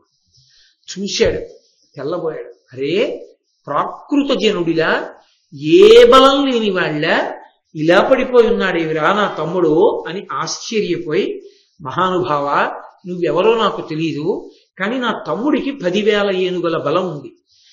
అంతేగాని అర్జునుడిని పిలిచి అర్జునుడిని వేసే బాణాలు అండవు. ఎందుకంటే ధర్మరాజునైనా పట్టుకోగలుగుతాడు, అర్జునుడినైనా పట్టుకోగలుగుతాడు.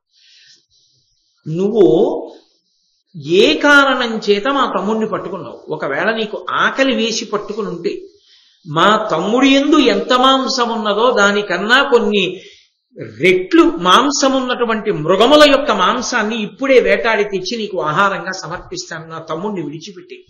నేను ధర్మరాజు, మా తమ్ముడి బలం సామాన్యం కాదు, అంతటి బలవంతుడు. కానీ వాణ్ణి ఇవాళ నువ్వు అలా తొక్కి పట్టావు కాబట్టి నువ్వెవరో మహాత్ముడవు అయ్యుంటావు, లేకుండా నీకు ఇంత బలం రాదు. కాబట్టి నువ్వెవరో నాకు చెప్పవలసింది, నేను ధర్మరాజుని అని అడిగాడు. ఆయన వినయానికి సంతోషించింది ఆ కొండ చిరవ. సంతోషించి చెప్తోంది, వినవయ్యా నహుషుడన్ జనపతి నేను మీ పూర్వుజులకు అట పూర్వుజుండు అనగా సుత్రామునకెనయగువాడ ఐశ్వర్య గర్వంబున ఆర్యవృత్తి విడిచి వివేకంబు చెడి సహస్రోత్తమ బ్రాహ్మణ ధృతమైన బ్రహ్మరథమునికి బ్రాహ్మణులకు అక్కజంబకు అవమానంబు చేసిన దాన నాకు కలశభవుడగస్త్యుడలిగి అచ్చుగ్రాహివగుమటంచు శాపమప్పుడిచ్చే మునివిరేంజు శాపమున చేసి ఈ పాట అవయచునున్నవాడ నటగోలి అని తన కథ చెప్పాడు. నేను మీ వంశంలో ఉన్నటువంటి పూర్వులు ఎవరున్నారో వాళ్ళకన్నా ముందు పుట్టినవాణ్ణి, నహుషుడు అనబడేటటువంటి చక్రవర్తిని. నేను ఎన్నో యజ్ఞములను ఎన్నో యాగములను చేశాను. అంటే ఇక్కడ చెప్పినది సంక్షిప్తమైన కథ. నేను భాగవతాన్ని ఇతర పురాణాలని ఆధారం చేసుకుని ఒక్కసారి నహుష చరిత్రని విహంగ వీక్షణం చేస్తున్నాను. ఆ నహుషుడు యయాతి నహుషుని యొక్క కుమారుడే. యయాతి యాయాతి అని ఇద్దరు కుమారుల్లో ఆయనకి 2 కుమారులు. మిగిలిన కుమారులతో పాటుగా ఇంకా ఎక్కువ 5 ఎంతమంది ఉన్నారు నహుషుడికి కొడుకులు. అటువంటి నహుషుడు ఎన్నో యజ్ఞములు ఎన్నో యాగములు చేశాడు. ఆ యజ్ఞయాగాదులు చేసి ఉన్నటువంటి సమయంలో ఒక ఉపద్రవం వచ్చింది. దేవేంద్రుడు ఆయన మీదకి దండెత్తి వచ్చినటువంటి విశ్వరూపుడు అనబడేటటువంటి ఒక బ్రాహ్మణుడిని సంహరించాడు. ఆయన బ్రాహ్మణుడయ్యుండి రాక్షసుల పాలిట పక్షపాతం వహించాడు. అది కోపం వచ్చి ఇంద్రుడు తొందరపడి చంపేశాడు. ఆ చంపేయడంలో ఆయన్ని బ్రహ్మహత్యా పాతకం అంటుకుంది. అది నల్లని రూపంతో వెంబడించింది. ఆ బ్రహ్మహత్యా పాతకం పోయేంత వరకు తాను పైకి రావడం కుదరదని ఆయన దూరంగా వెళ్లి ఈశాన్య దిక్కున మానస సరోవరంలో అణిగి పడుకున్నాడు. ఒక తామర తూడుకులో పడుకున్నాడు. కాబట్టి ఇంద్రుడు బయటికి వచ్చే అవకాశం లేదు. ఆ బ్రహ్మహత్యాపాతకానికి భయపడ్డాడు ఆయన. ఆ బ్రహ్మహత్యాపాతకం ఆయన బయటికి వస్తాడేమోనని ఎదురు చూస్తోంది. ఆయనకి కాలం కలిసి వస్తే తప్ప బయటికి వచ్చే అవకాశం లేదు. ఈలోగా ఇంద్ర పదవి ఖాళీగా ఉంది. ఇంద్ర పదవి ఖాళీగా ఉంటే ఈ దేవతల్ని నడిపించగలిగిన సమర్థుడు ఉండడు. అలా ఉండకపోతే రాక్షసులు దండెత్తి వస్తారు. కాబట్టి అందాక ఇంద్ర పదవిలో కూర్చోబెట్టడానికి ఓ సమర్థుడు కావాలి. చూడండి, ఇన్ఛార్జ్ అని ఎవరినో ఒకళ్ళని వేస్తుంటారు. ఓ సమర్థుడిని తీసుకొచ్చి అసలు అధికారి ఏ కారణం చేతనైనా దీర్ఘకాలిక సెలవులోనో ఎక్కడో వెళ్ళాడు అనుకోండి, ఓ ఇన్ఛార్జిని తీసుకొచ్చి వేస్తారు. అలా అందాక దేవేంద్ర పదవిని ఎవరితో నింపాలి అని ఆలోచించారు. అసలు దేవేంద్రుడు తిరిగొచ్చే పర్యంతం ఇంద్ర పదవి ఎవరికి ఇద్దాం? ఇంతమందిని పరిశీలిస్తే నహుషుడు దానికి తగినవాడు. ఎన్నో యజ్ఞములు చేశాడు. 100 క్రతువులు చేస్తే తప్ప ఇంద్ర పదవి ఇవ్వకూడదు. అన్ని చేసిన వాడు కాబట్టి నహుషుడికి ఇద్దామని నహుషుడి దగ్గరికి వచ్చారు దేవతలు. నిన్ను ఇంద్రుడి స్థానంలో కూర్చోబెడతాను, రావలసింది అన్నారు. ఆ మాట వినగానే అహంకారం వచ్చేసి నేను ఇంద్రుణ్ణి అయిపోయాను అనుకున్నాను. అనుకుని వెళ్ళి అతిశయంతో ఇంద్ర పదవిలో కూర్చున్నాను. కూర్చున్నవాడిని ఊరుకున్నానా? ఊరుకోలేదు. నహుషుడు చెప్తున్నాడు, నేను ఇంద్రుణ్ణి అన్న భావన ఆయన ఎందు జీర్ణం అయిపోయింది. ఓ 4 నెలల్లో 5 నెలల్లో ఇన్ఛార్జి చేసేసాడు అనుకోండి, ఆ తర్వాత ఆయన స్థానంలో ఆయన కూర్చోవడం చాలా కష్టమైపోతుంది. అప్పుడు అసలు కుర్చీలో కూర్చోవలసిన వాడు ఎవడో రాకుండా ప్రయత్నాలు చేసేవాళ్ళు కూడా ఉంటారు. దానికి అలవాటు పడిపోయి ఆఫీసుల్లో పనిచేసే వాళ్ళకి బాగా తెలుస్తుంది. కాబట్టి ఈయన తానే ఇంద్రుణ్ణి అన్న స్థితిని పొందేసి ఒకానొక నాడు శచీదేవిని చూశాడు. చూసి ఆమె ఇంద్రుని భార్య. ఇప్పుడు నేను ఇంద్ర పదవిలోనే కూర్చున్నానుగా, కాబట్టి ఆయన భార్య నా భార్య అన్నాడు. అంతకన్నా అధర్మం ఎక్కడ ఉంటుంది అని ఆ శచీదేవి యొక్క పొందును అభిలషించాడు. ఆమె బృహస్పతి దగ్గరికి పరిగెత్తింది. దేవగురు, నా భర్త బ్రహ్మహత్యాపాతకం వెంటాడిందని మానస సరోవరంలో ఆ పద్మనాళంలో పడుకునున్నాడు. ధూర్తుడైనటువంటి ఈ నహుషుడు ఇంద్ర పదవిలో కూర్చుని నన్ను పొందాలని చూస్తున్నాడు. కాబట్టి ఇప్పుడు దీనికి పరిష్కారం ఎలా అని అడిగింది. ఆయన అన్నాడు, ఏమీ లేదు. అటువంటి వాడికి కలిగినటువంటి గర్వమే వాడిని పాడు చేసేస్తుంది. తప్పకుండా నువ్వు నన్ను భార్యగా స్వీకరిద్దువుగానివి. ఒకే ఒక్క షరతు, నన్ను చేరేటప్పుడు నువ్వు ఒక రథం మీదో పల్లకీలోనో వస్తే ఏం బాగుంటుంది? మహర్షులు మోస్తున్నటువంటి పల్లకీలో వాళ్ళు వేద సూక్తం చెప్తూ ఉండగా నువ్వు ఆ పల్లకీలో వస్తే నేను నీ భార్యనవుతానని చెప్పు. కాగల కార్యం మిగిలిన వాళ్ళు చూస్తారు. వెంటనే తమకంతో కళ్ళు కనపడనటువంటి ఆ నహుషుడు కామాతురాణం నభయం నలజ్జ అంధుడైపోయి అగస్త్యాది మహర్షుల్ని పిలిచాడు. మీరు నా శిబిక మొయ్యండి, నేను ఆ స్వర్ణ శిబికలో కూర్చుంటాను. నన్ను మీరు వేదమంత్రాలు చెప్తూ తీసుకెళ్ళండి శచీదేవి దగ్గరికి, నేను ఆమెకి భర్తనవుతాను. ఇంద్రుని ఆజ్ఞ. అందరూ పల్లకీ పట్టుకుని సప్తర్షులు మోస్తున్నారు. సప్తర్షులతో పల్లకీ మోయించడం ఏంటి? వాళ్ళు వేదం చదువుతున్నారు. చదువుతుంటే ఈయనకి కోపం వచ్చింది. ఎందుకని ఈయన తొందరగా శచీదేవి దగ్గరికి వెళ్ళాలని ఆరాటపడుతున్నాడు. అగస్త్యుడు కొంచెం పొట్టివాడు, అందుకని అడుగులు పెద్దగా పడవు. చిన్న చిన్న కాళ్ళు కదూ, చిన్న చిన్న అడుగులు వేస్తారు. సర్ప సర్ప సర్ప సర్ప తొందరగానడని ఆ పల్లకీలోంచి కాలు బయటికి పెట్టి అగస్త్యుడి తల మీద ఒక్క తన్ను తన్నాడు. తొందరగా నడి. వెంటనే అగస్త్యుడు అన్నాడు, ఒళ్ళు కొవ్వి సప్తర్షుల చేత పల్లకీ మోయిస్తూ నన్ను తొందరగా నడవమని మనసులో ఏ ఆలోచన రాకూడదో అది పెట్టుకుని నన్ను సర్ప అని తల మీద తన్నావు. కాబట్టి ఘోరమైన సర్పమై కొండ చిలవై బహుదీర్ఘకాలము పాటు అరణ్యంలో పడుండాలి. అనగానే పల్లకీలోంచి కొండ చిలవై కింద పడిపోతుంది. అయిపోయిందా? నిమిషం. అహంకారం ఎటువంటిది అంటే ఎన్ని మెట్లు ఎక్కినవాడు జారిపోవడానికి ఒక్క క్షణం పట్టదు. కాబట్టి ఇప్పుడు పడిపోతూ అగస్త్యుడి కాళ్ళ మీద పడ్డాడు. ఎందుకు నెత్తి మీద తన్నడం ఎందుకు, కాళ్ళ మీద పడ్డం ఎందుకు, అక్కర్లేని కోరికలు పెట్టుకోవడం ఎందుకు? నేనంటా లేదు, నహుషుడే అన్నాడు. ఆ అగస్త్యుడి కాళ్ళ మీద పడి, మహాప్రభో మీరన్నమాట ఉత్తిని పోదు, బహుదీర్ఘకాలం కొండ చిలవనై పడుండాలి. కొండ చిలవక ఆకలి ఎక్కువ, గమన వేగం తక్కువ, అది వేగంగా వెళ్ళదు. అందుకని నాకు 2 వరాలు ఇవ్వండి. ఒకటి శాప విమోచనం, నాకు అసలు ఆ కొండ చిలవ రూపం ఎప్పుడు పోతుందో చెప్పండి. 2, నేను కొండ చిలవగా ఉండగా చాలా ఆహారాన్ని తీసుకోవలసి ఉంటుంది. కాబట్టి నాకు ఏ ప్రాణి కనపడినా నన్ను ఎదిరిస్తే దాని ఫలం పోవాలి. ఎదిరించకపోతే నేను తినేస్తాను, ఎదిరిస్తే దాని బలం నాకు వచ్చేస్తుంది. కాబట్టి అది తనంత తానుగా నా చేతిలో చచ్చిపోతుంది. కాబట్టి నాకు ఆహారానికి లోటు ఉండదు. అటువంటి వరం ఇమ్మని అడిగాను. కాబట్టి అగస్త్య మహర్షి నాకు అటువంటి వరం ఇస్తూ శాప విమోచనానికి కారణం చెప్పారు. క్రమమున నీ చేసిన ప్రశ్నములకు ప్రత్యుత్తరములు సన్మతి అత్యుత్తముడెవ్వడిచ్చు, అతని కథమునకు శాపాంతమగు బుధస్తుత నీకున్. నువ్వు అత్యుత్తముడు అని అనుకున్నవాడు నీకెప్పుడైనా కనపడితే వాణ్ణి నువ్వు కొన్ని ప్రశ్నలు అడుగు. ఆయన నీ ప్రశ్నలకి సరి అయిన సమాధానములను చెప్పగలిగితే, అలా చెప్పగలిగిన వాడు నీకు దొరికితే ఆ రోజున నీకు శాప విమోచనం. అది తొందరగా మాత్రం దొరకదు. నేనే చెప్తున్నాను, బహుదీర్ఘకాలం పడుగు అరణ్యం. ఈ కొవ్వు నీకు దిగిపోవాలన్నాడు. అప్పటి నుంచి పడున్నాడు. కాబట్టి నన్ను ఎదిరించి ఏ ప్రాణి నిలబడదు. కానీ నువ్వు ధర్మరాజునంటున్నావు, అత్యుత్తముడివి. ఆయన ధర్మం ఆయన్ని అలా రక్షించింది. కాబట్టి నిన్ను నేను కొన్ని ప్రశ్నలు వేస్తాను. ఆ ప్రశ్నలకి నువ్వు జవాబు చెప్పు. ఆ ప్రశ్నలకి జవాబు చెప్పినప్పుడు నేను సంతోషించానా నీ తమ్ముడిని వదిలేస్తాను. ఎందుకు వదిలేస్తానంటే నాకు శాపం పోతుంది, నేను నహుషుడిని అయిపోతాను. నహుషుడిని అవగానే నా దారి నాది, నీ తమ్ముడు నీ దారి. కాబట్టి నేను ప్రశ్నలు అడుగుతాను, నువ్వు జవాబు చెప్పండి.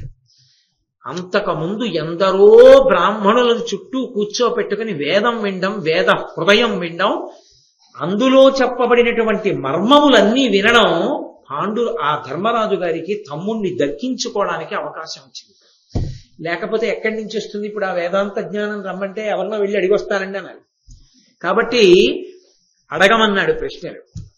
అంటే మొదటి ప్రశ్న వేస్తున్నానయ్యా అని ఆ కొండచీల వంది నహుషుడు, గరుడా ఏ గుణములు కలవాడు బ్రాహ్మణుండు, అతనికి ఎరుగదగిన ఎట్టి వస్తువెద్ది దీని నాకు ఎరింగింపుమనినా ఇట్లనుచు చెప్పే పండవగ్రజుండు. బ్రాహ్మణుడు అని ఎవరిని పిలుస్తారు? ఏ గుణములు కలవాడు బ్రాహ్మణుడు అవుతాడు.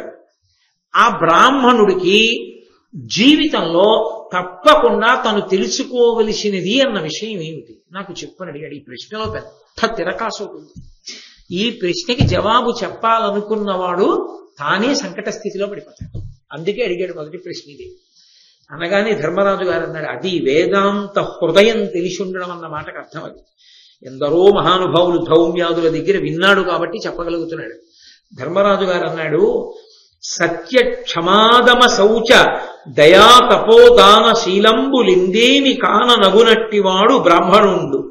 సుఖంబు దుఃఖంబునైనెడ విమోహంబు వందకునికియా వానికి నుత్తమంబగు విద్యయనినా నీ చెప్పిన గుణములివియు క్రియ శూద్రునందు కలిగిన అతండుత్తమ ద్విజుడు కానేర్చునే నిజము విడిచి.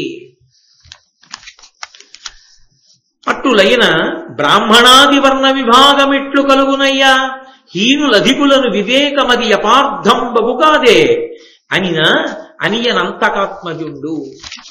ఇది చాలా పెద్ద ప్రశ్న వేసేశాడు. మొదటి ప్రశ్నే, బ్రాహ్మణుడంటే ఎవరు, ఏ గుణములు ఉండాలి, ఆయన తెలుసుకోవలసింది ఏదై ఉండాలి, అది కదా అడిగాడు. ధర్మరాజు గారు అన్నాడు, సత్యము, ఎప్పుడూ మాట తప్పకపోవడం, క్షమ, ఓర్పు కలిగి ఉండడం, దమము, అంతరింద్రియ నిగ్రహము, బాహ్య ఇంద్రియ నిగ్రహము మొదలైనవి, శౌచము, ఎప్పుడూ కూడా ఆంతరమునందు బయట కూడా పవిత్రతని నిలబెట్టుకోగలగడం, దయ, సమస్త ప్రాణుల యందు దయ కలిగి ఉండడం, అలాగే తపస్సు, దానము, దానం చెయ్యగలిగినటువంటి వాడై ఉండడం, శీలంబు, మంచి స్వభావం కలిగి ఉండడం, ఇందేని కాన నగునట్టివాడు బ్రాహ్మణుండు. ఈ గుణములు ఎవరి యందు ప్రకాశిస్తాయో ఆయన బ్రాహ్మణుడు. సుఖంబు దుఃఖంబునైనడ విమోహమునందొందకునికియు వానికి నుత్తమంబగు విద్య. సుఖం వచ్చినప్పుడు పొంగిపోకుండా, దుఃఖం వచ్చినప్పుడు కుంగిపోకుండా, సుఖదుఖముల యందు సమానముగా ఉండగలిగినటువంటి స్థితిని చేరుకోవడమే బ్రాహ్మణుడి యొక్క లక్ష్యమై ఉంటుంది. బ్రాహ్మణునికి లక్ష్యం ఏది అంటే పొంగు కుంగు రెండూ లేకుండా అన్నిటి యందు సమాన భావముతో నిలబడగలిగినటువంటి స్థితిని పొందగలిగినటువంటి వాడై ఉండాలి. అటువంటి స్థితిని పొందితే ఆయనని బ్రాహ్మణుడు అంటారు అన్నాడు. వెంటనే నవ్వి నహుషుడు అన్నాడు, నేను ప్రశ్న అడిగాను, ఏ గుణములు ఉండాలి బ్రాహ్మణుడికి అని చెప్పాను. ఇది ఆ ప్రశ్నలోనే ఉన్నటువంటి సంకటం. నువ్వు కొన్ని గుణాలు చెప్పావు, మంచిది.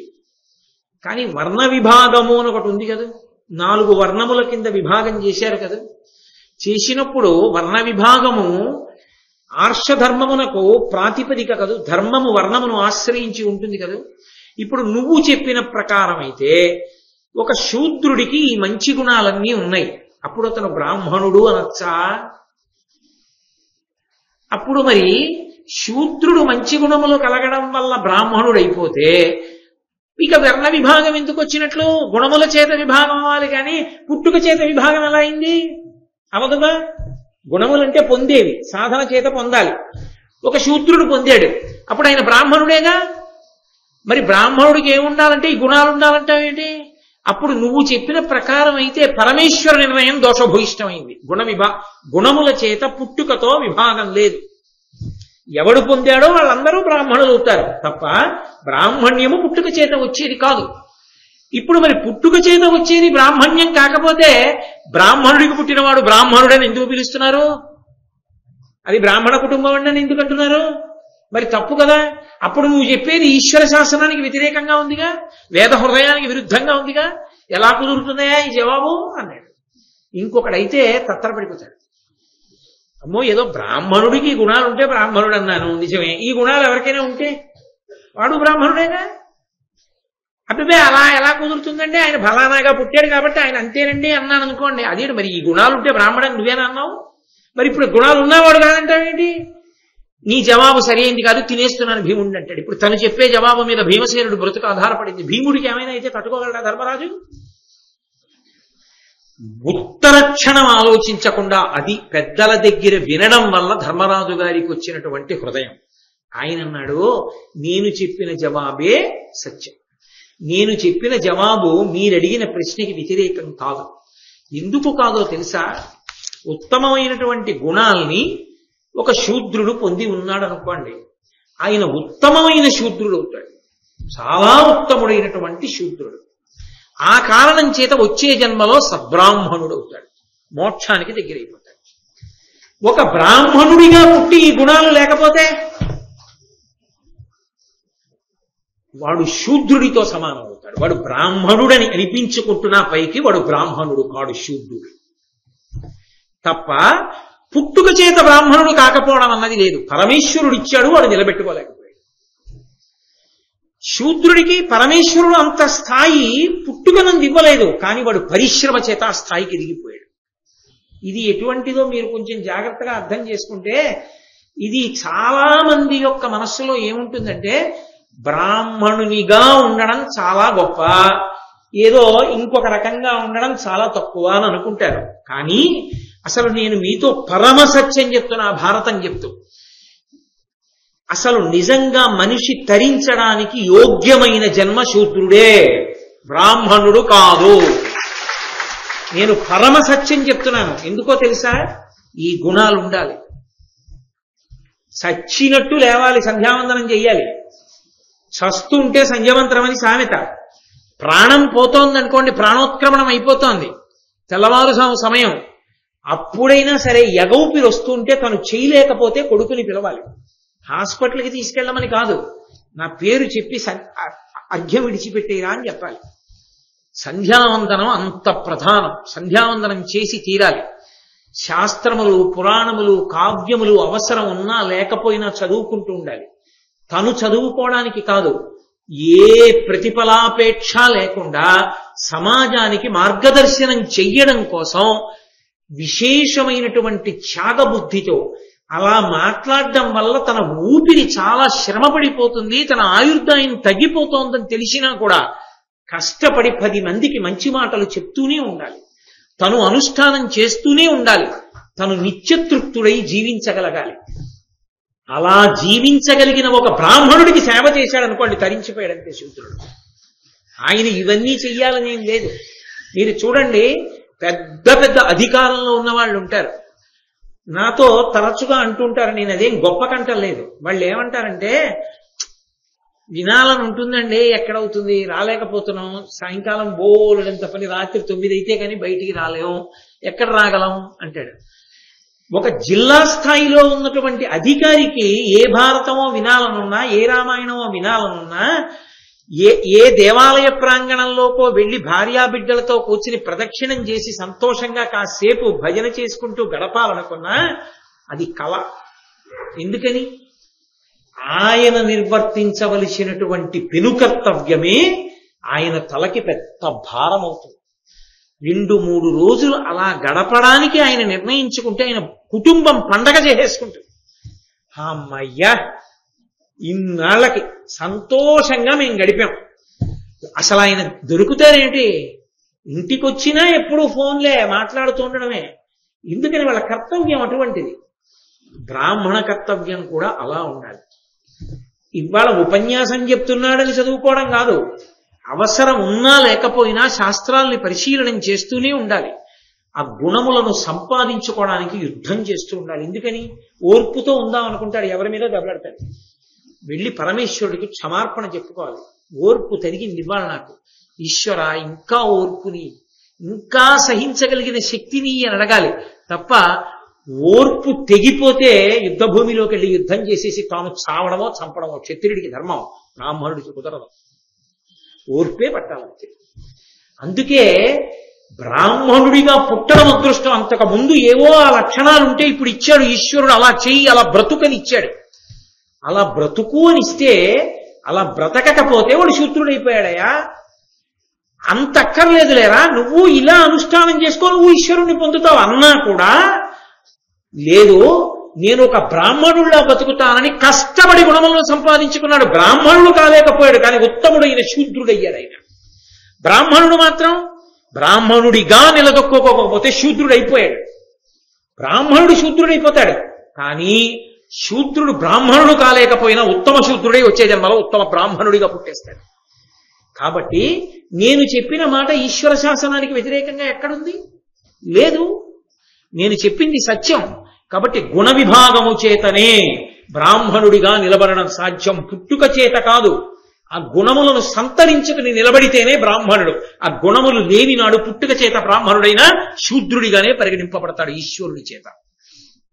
తప్ప ఏదో పుట్టాను కదా అని చెయ్యకూడని పనులన్నీ చేస్తూ నేను బ్రాహ్మణుణ్ణి అని చెప్పుకుంటే ఈశ్వరుడు అంగీకరించడో కొండ బద్దల కొట్టి చెప్పాడు ధర్మరాజు గారు.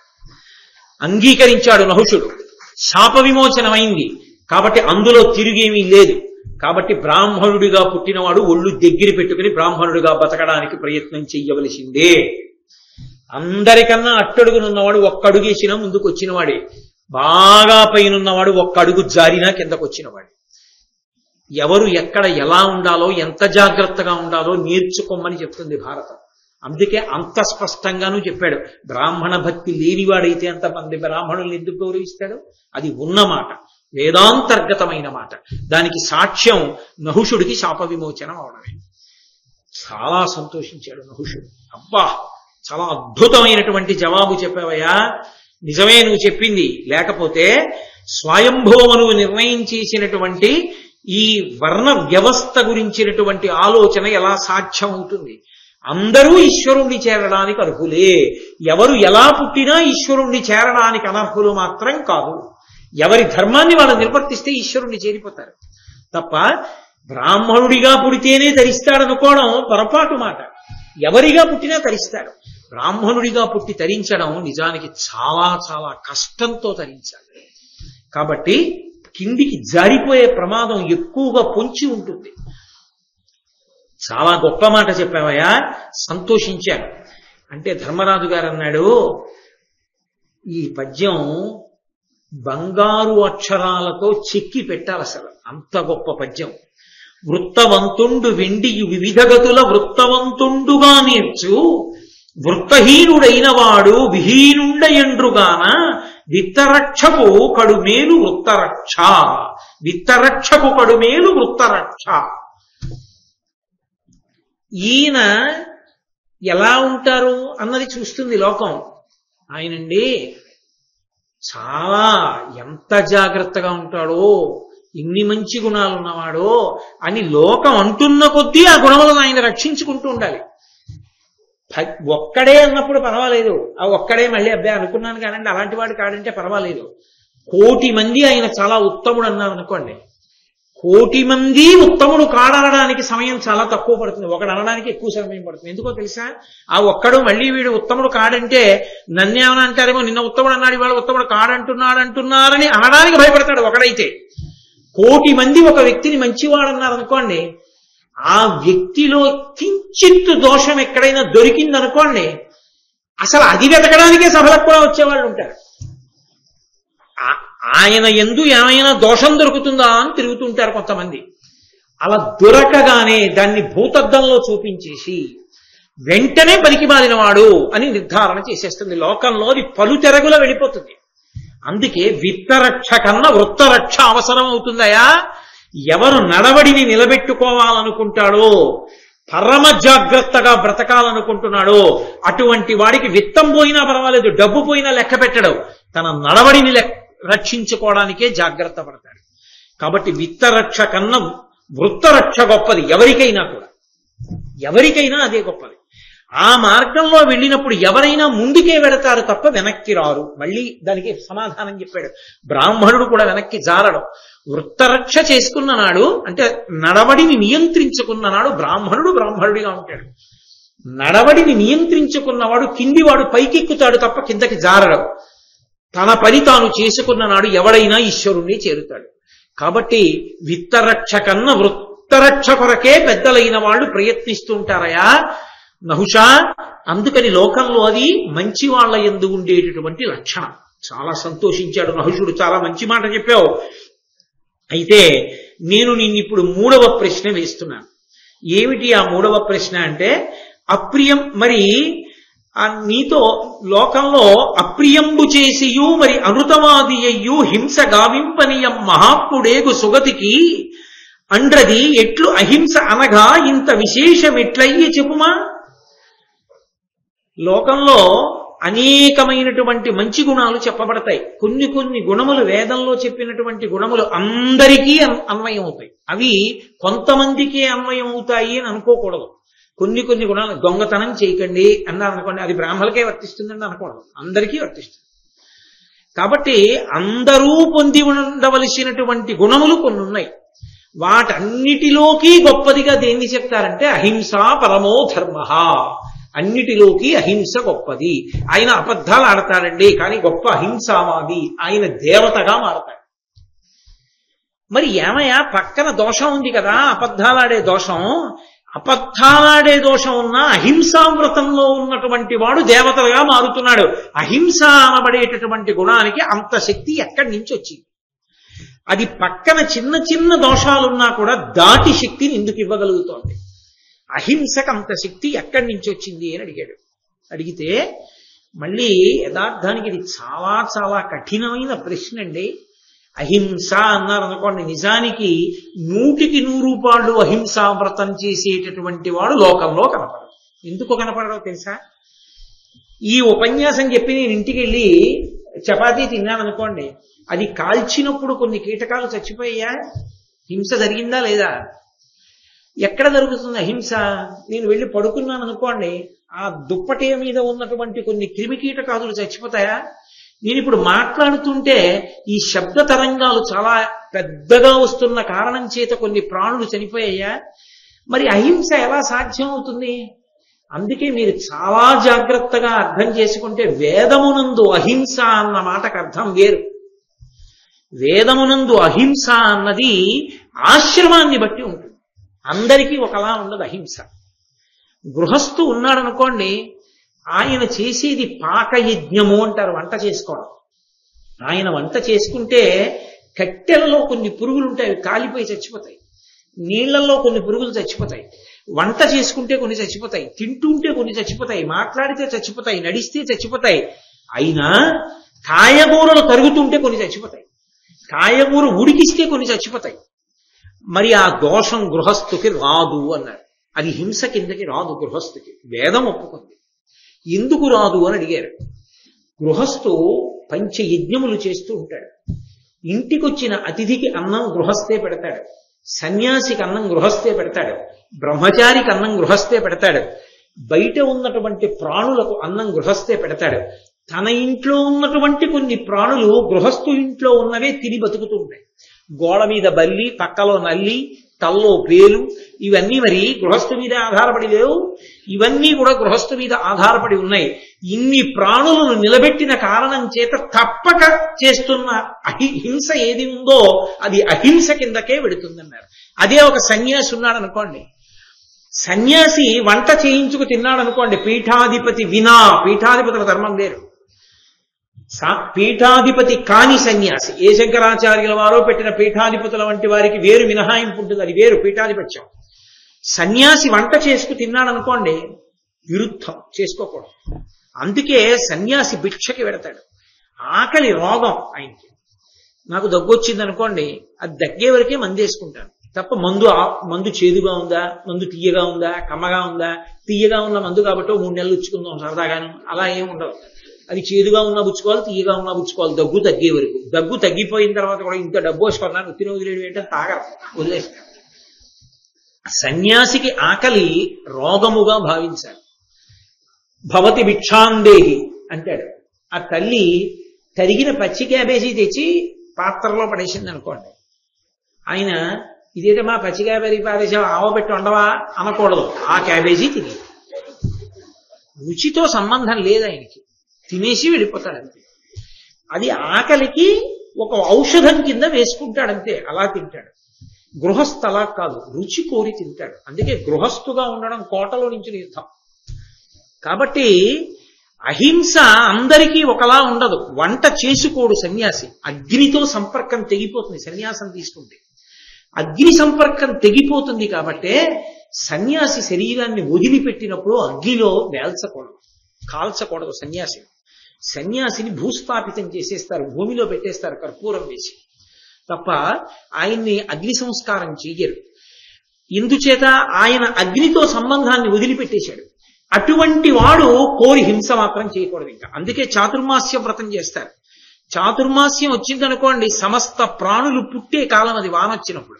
అందుకని తిరగకూడదు. వాళ్ళు ఎక్కడో ఒక చోట ఉండిపోవాలి. ఏ ఊళ్ళో ఉంటే ఆ ఊళ్ళో. ఏ ఊరైతే నీకెందుకు, నీ ఊరు ఒకటి ఉంది వాడు సన్యాసికి, మా ఊరండి అనకూడదు. అన్నీ ఆయన ఊళ్ళే, సమస్త బ్రహ్మాండం ఆయనది. కాబట్టి ఏ ఊళ్ళో ఉన్నాడో ఊళ్ళో ఉండిపోతాడు. ఉండిపోయి చాతుర్మాస్యం అని ఆ 4 నెలలు వర్షాకాలం అంతా ఉండిపోయి తర్వాత మళ్ళీ సంచారంలో వెళ్ళిపోతాడు. అంటే తాము నడిస్తే పుడుతున్న ప్రాణులు చచ్చిపోతాయని నడవడం కూడా మానేస్తారు. ఆశ్రమాన్ని బట్టి ధర్మం ఉంటుంది, ఆశ్రమాన్ని బట్టి హింస ఉంటుంది. తప్ప అహింస, ఏ ప్రాణిని చంపకుండుట, అలా ఉన్నవాడు లోకంలో ఎవడూ ఉండడు. అందుకే వేదంలో చెప్పిన అహింసలా ఉండగలమేమో కానీ మిగిలిన వాళ్ళు చెప్పినట్టు అహింసని పాటించడం ఎవరికీ సాధ్యం కాదు. అందుకే సనాతన ధర్మం అంత గొప్పదైంది. అది సాధ్యాసాధ్యములను విచారణ చేసి మాట్లాడుతుంది తప్ప ఏదో కటువుగా నెత్తి మీద రుద్దదు, తీసుకొచ్చి సాధ్యం కాని విషయం చెప్పదు. గృహస్థుకి అవకాశం ఇచ్చింది అందుకే. కాబట్టి అహింస అంత గొప్పది అని ఎందుకు చెప్పారు? అహింసా వ్రతమున్నటువంటి వాడికి పక్కన అనృత దోషం, అబద్ధాలాడే గుణం ఉన్నా కూడా వాడు దేవతగా మారతాడు శరీరం పడిపోయాక. ఎందువల్ల మారుతాడు? అహింసకి అంత గొప్పతనం ఎందుకు వచ్చింది నాకు చెప్పు అన్నాడు నహుషుడు. అంటే ధర్మరాజు గారు అన్నాడు, లోకంలో అనేకమైన గుణాలున్నాయి, అవి కేవలము మనుష్యులు మాత్రమే అవలంబించాలి, ఇతర ప్రాణులకు అన్వయం అవ్వదు. దానము, ఇంకొకరికి ఇచ్చుట, ఇంకొకరికి ఇచ్చుట అన్నది మనుష్యుడికే తప్ప ఇతర ప్రాణులకు వర్తించదు. ఓ దోమకో ఓ ఈగకో దానం చేయమని దానికి సంకల్పాలు, దానికి మళ్ళీ తీసుకెళ్లి అది దానం చేసుకోవడాలు అలా ఏమి ఉండవు, ఒక మనుష్యుడికే ఉంటుంది. కాబట్టి దానము, పరోపకారము, సత్యము, అహింస ఇలాంటి ధర్మాలు కొన్ని ఉన్నాయి, అందరికీ ఉండవలసినటువంటివి. కానీ ఈ మిగిలినటువంటి గుణములున్నాయే, సత్యము కానీ, పరోపకారము కానీ, దానము కానీ, ఇవేం చేస్తాయంటే మళ్ళీ మనుష్య శరీరంలోకి వెళ్ళేటట్టే చేస్తాయి. చేసి ఆ మనుష్య శరీరంలో గొప్ప సుఖాన్ని పొందడానికి అవకాశం ఇస్తాయి. అంటే మీరు కొంచెం జాగ్రత్తగా అర్థం చేసుకుంటే, ఏదో చాలా గొప్ప దానాలు చేశాడు ఒక ఆయన, నేను పుణ్యం చెయ్యాలి అని దానం చేస్తూ వెళ్ళాడు. ఇప్పుడు ఆ దానం చేసిన పుణ్యం అనుభవించడానికి ఒక గొప్ప ఐశ్వర్యవంతుడిగా పుడతాడు. పుట్టి ఆయన చేసుకున్నటువంటి దానముల యొక్క ఫలితంగా కొన్ని సుఖాలను అనుభవిస్తాడు. కాబట్టి పునర్జన్మ ఉంటుంది మళ్ళీ. కానీ ఎవడు అహింసావ్రతాన్ని పట్టుకున్నాడో వాడు మాత్రం పునర్జన్మ పొందడు. వాడు దేవతగా మారతాడు. శరీరం వేరుగా, దేవతల శరీరం వేరు, మనుష్య శరీరం వేరు. మనుష్య శరీరంగా రాలేదు కనుక మనుష్య సంబంధమైన పునర్జన్మ లేదు, దేవతగా మారిపోయాడు.